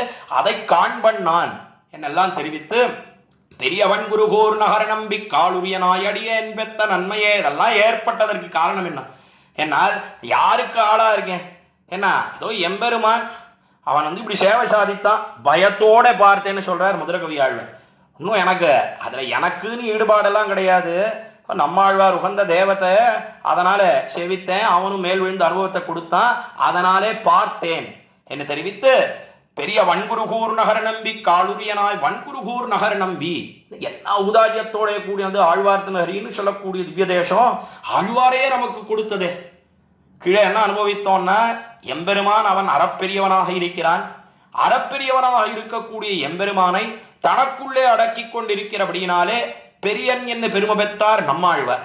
இந்த நம்மாழ்வாரையே தனக்குள்ளே அடக்கி கொண்டிருக்கு இந்த ஆழ்வார்த்தின் ஹரின்னு சொல்லக்கூடிய திவ்ய தேசம். அதனாலே பெரிய வன்குருகூர் இவ்விடத்திலே கொண்டாடி பெரிய வன்குருகூர் நகர நம்பிக்கு ஆளுரியனாயடியேன் பெத்த நன்மையே என அவருக்கே ஆளாக ஆனேன் நான், அதனாலே எல்லா விதமான நன்மைகளையும் பெற்றேன் என்று தெரிவித்தபடி ஆழ்வார் தமக்கு பண்ணின உபகாரத்தை எல்லாம் தெரிவித்துக் கொண்டு வருகிறார். மதுரகவி ஆழ்வார் தெரிவித்துக் கொண்டு வந்து கடைசியாக இந்த திவ்ய பிரபந்தத்தை அனுசந்தானம் பண்ணக்கூடியவர்களுக்கு என்ன கிடைக்கும்னா அன்பனாய் மதுரகவி சொன்ன சொல் நம்புவார்பதி வைகுந்தங் காண்மினே என்ன அவர்களுக்கு கட்டாயம் பரமபதம் நிச்சயம் கிடைக்கும் என்று தெரிவித்து தலை கட்டக்கூடிய திவ்ய பிரபந்தம் தான் இந்த கண்ணினும் சிறுத்தாம்புன்னு சொல்லக்கூடிய திவ்ய பிரபந்தம். யதாவகாசம் யதாமதி இந்த கோஷ்டியில விண்ணப்பிக்கும்படியான ஒரு பாக்கியத்தை பெற்றேன். அதுவும் சுவாமி உயக்கண்டாருடைய 1200வது திருநக்ஷத்திர மகோத்சவத்திலே இந்த குருகூர் நம்பிப்பா என்கிற தலைப்பின் கீழே அவர் உகந்ததாக இருக்கக்கூடிய கண்ணினும் சிறுத்தாம்பு குருகூர் நம்பின்னு சொன்னா அது ஆழ்வாரை காட்டும். எப்படி ஆழ்வாரை காட்டும் என்பதற்கு பெரிய திருவந்தாதி பாசுரம், அதாவது பூவியும் இருவிசும்பும் நின்னகத்தா என்கிற பாசுரத்தை முதற்கண் இந்த கோஷ்டியில நாம் அனுபவித்தோம். இப்படி எம்பெருமானையே தனக்குள்ளே அடக்கி கொண்டிருக்கிறபடினாலே பெரியவராக இருக்கிறார் நம்மாழ்வார். அந்த நம்மாழ்வார் விஷயமாக அவதரித்தது தான் இந்த கண்ணினும் சிறுத்தாம்புன்னு சொல்லக்கூடிய திவ்ய பிரபந்தம். அந்த திவ்ய பிரபந்தத்தை அருளி செய்த மதுரகவி ஆழ்வாருக்கு உண்டான பெருமை என்ன, ஸ்ரீ சத்ருக்ன ஆழ்வானுக்கும் மதுரகவி ஆழ்வாருக்கும் உண்டான ஒரு ஒப்பு என்ன என்பதனை அனுபவித்தோம். அதற்கு மேலே முதல் 3 பாசுரங்கள் கண்ணினும் சிறுத்தாம்பினால் கட்டுண்ண பண்ணிய பெருமாயன்னு தொடங்கக்கூடிய பாசுரத்திலே நம்மாழ்வாருடைய எல்லையற்ற போக்கியத்தை அதை தெரிவித்தார். அதை எந்த கிரமத்திலே சொன்னார்னா, எம்பெருமானுடைய போக்கியத்தையை சொல்லி அந்த போக்கியதையை காட்டிலும் கண்ணினும் சிறுத்தாம்பினால் கட்டுண்ண பண்ணிய பெருமாயனாக இருக்கிறான் எம்பெருமான் என்பதற்கு சேர இந்த நவநீத சௌரிய விற்த்தாந்தம் என்ன, மேலே முழுதும் எண்ணெய் அலைந்து தொட்டுண்ணும் என்கிற பாசுரம் என்ன, எப்படி எம்பெருமான் லோகத்திலே அபதானங்களை எல்லாம் பண்ணுகிறான் என்பதனை அனுபவித்து அதை காட்டிலும் விசேஷமாக நம்மாழ்வாருடைய திருநாமம், அந்த திருநாமத்தை கேவலம் வாயினாலே சொன்னாலே போரும், அது எண்ணாவுக்கே தித்திக்கிறது என தெரிவித்து அதையே தேக யாத்திரையாக நடத்தி கொண்டு போனார் மதுரகவி ஆழ்வார். அதையே வாய் விருவி கொண்டிருக்கிறார். அதனாலேயே இன்பம் எய்தினார். எப்படி எம்பெருமானுடைய திருநாமத்தை சொல்லி நம்மாழ்வார் இன்பம் எய்தினாரோ அதப்போல நம்மாழ்வாருடைய திருநாமத்தை சொல்லி மதுரகவி ஆழ்வார் இன்பம் எய்தினார் என்பதனை 2ஆம் பாசுரத்திலே அனுபவித்து அதற்கு மேலே இப்படி எம்பெருமான் யார் திறத்திலே கிருபையை பொழிகிறான், என்ன எம்பெருமானுக்கு யாரிடத்திலே மிகுந்த ஈடுபாடு, என்ன ஆச்சாரியனே எல்லாம் யார் இருக்கிறானோ அவனுக்கு விசேஷமாக அனுகிரகத்தை பொழிகிறான் எம்பெருமான். அதனால நாமும் எப்படி இருக்கணும்னா ஆச்சாரியனே எல்லாமாக இருக்க வேணும் என்பதனை காட்டக்கூடிய உயர்ந்த திவ்ய பிரபந்தம் தான் கண்ணினும் சிறுத்தாம்புன்னு சொல்லக்கூடிய திவ்ய பிரபந்தம். அதை சுவாமி உய்யக்கொண்டாருடைய 1200வது திருநக்ஷத்திர மகோத்சவத்திலே 2 வார்த்தைகள் கோஷ்டியிலே விண்ணப்பிக்கும்படியான பாக்கியத்தை பெற்றேன். பாக்கியத்தை ஏற்படுத்தி கொடுத்த அந்த ட்ரஸ்டை சேர்ந்தவர்களுக்கும், கிரந்த பரிபாலனா ட்ரஸ்ட் என்கிற ஒரு ட்ரஸ்டை சேர்ந்தவர்களுக்கும், அதற்கு மேலே அடியேன் இந்த விஷயமாக 2 வார்த்தைகள் இடத்துல விண்ணப்பிக்க வேணும் அடியனை நியமித்த ஸ்ரீமத் வேதமார்க்க பிரதிஷ்டாபனாச்சாரிய உபயவேதாந்த பிரவர்த்தகாச்சாரியராக எழுந்தருள் இருக்கக்கூடிய புத்தூர் ரகுராமன் சுவாமி என்கிற பாலாஜி சுவாமி அவருடைய திருவடித்தாமர்களுக்கும் அடியனுடைய கிருதஜதைகளை தெரிவித்துக் கொண்டு பல்லாண்டு பல்லாண்டாக எல்லோரும் எங்கும் திருவருள் பெற்று இன்புற வேணும் என்று தெரிவித்த குத்தங்குறைகளை சமிக்க பிரார்த்தித்து அமைகிறேன். அடியேன் இளையவள்ளி ஸ்ரீநிதி ஸ்ரீராமானுஜதாசன்.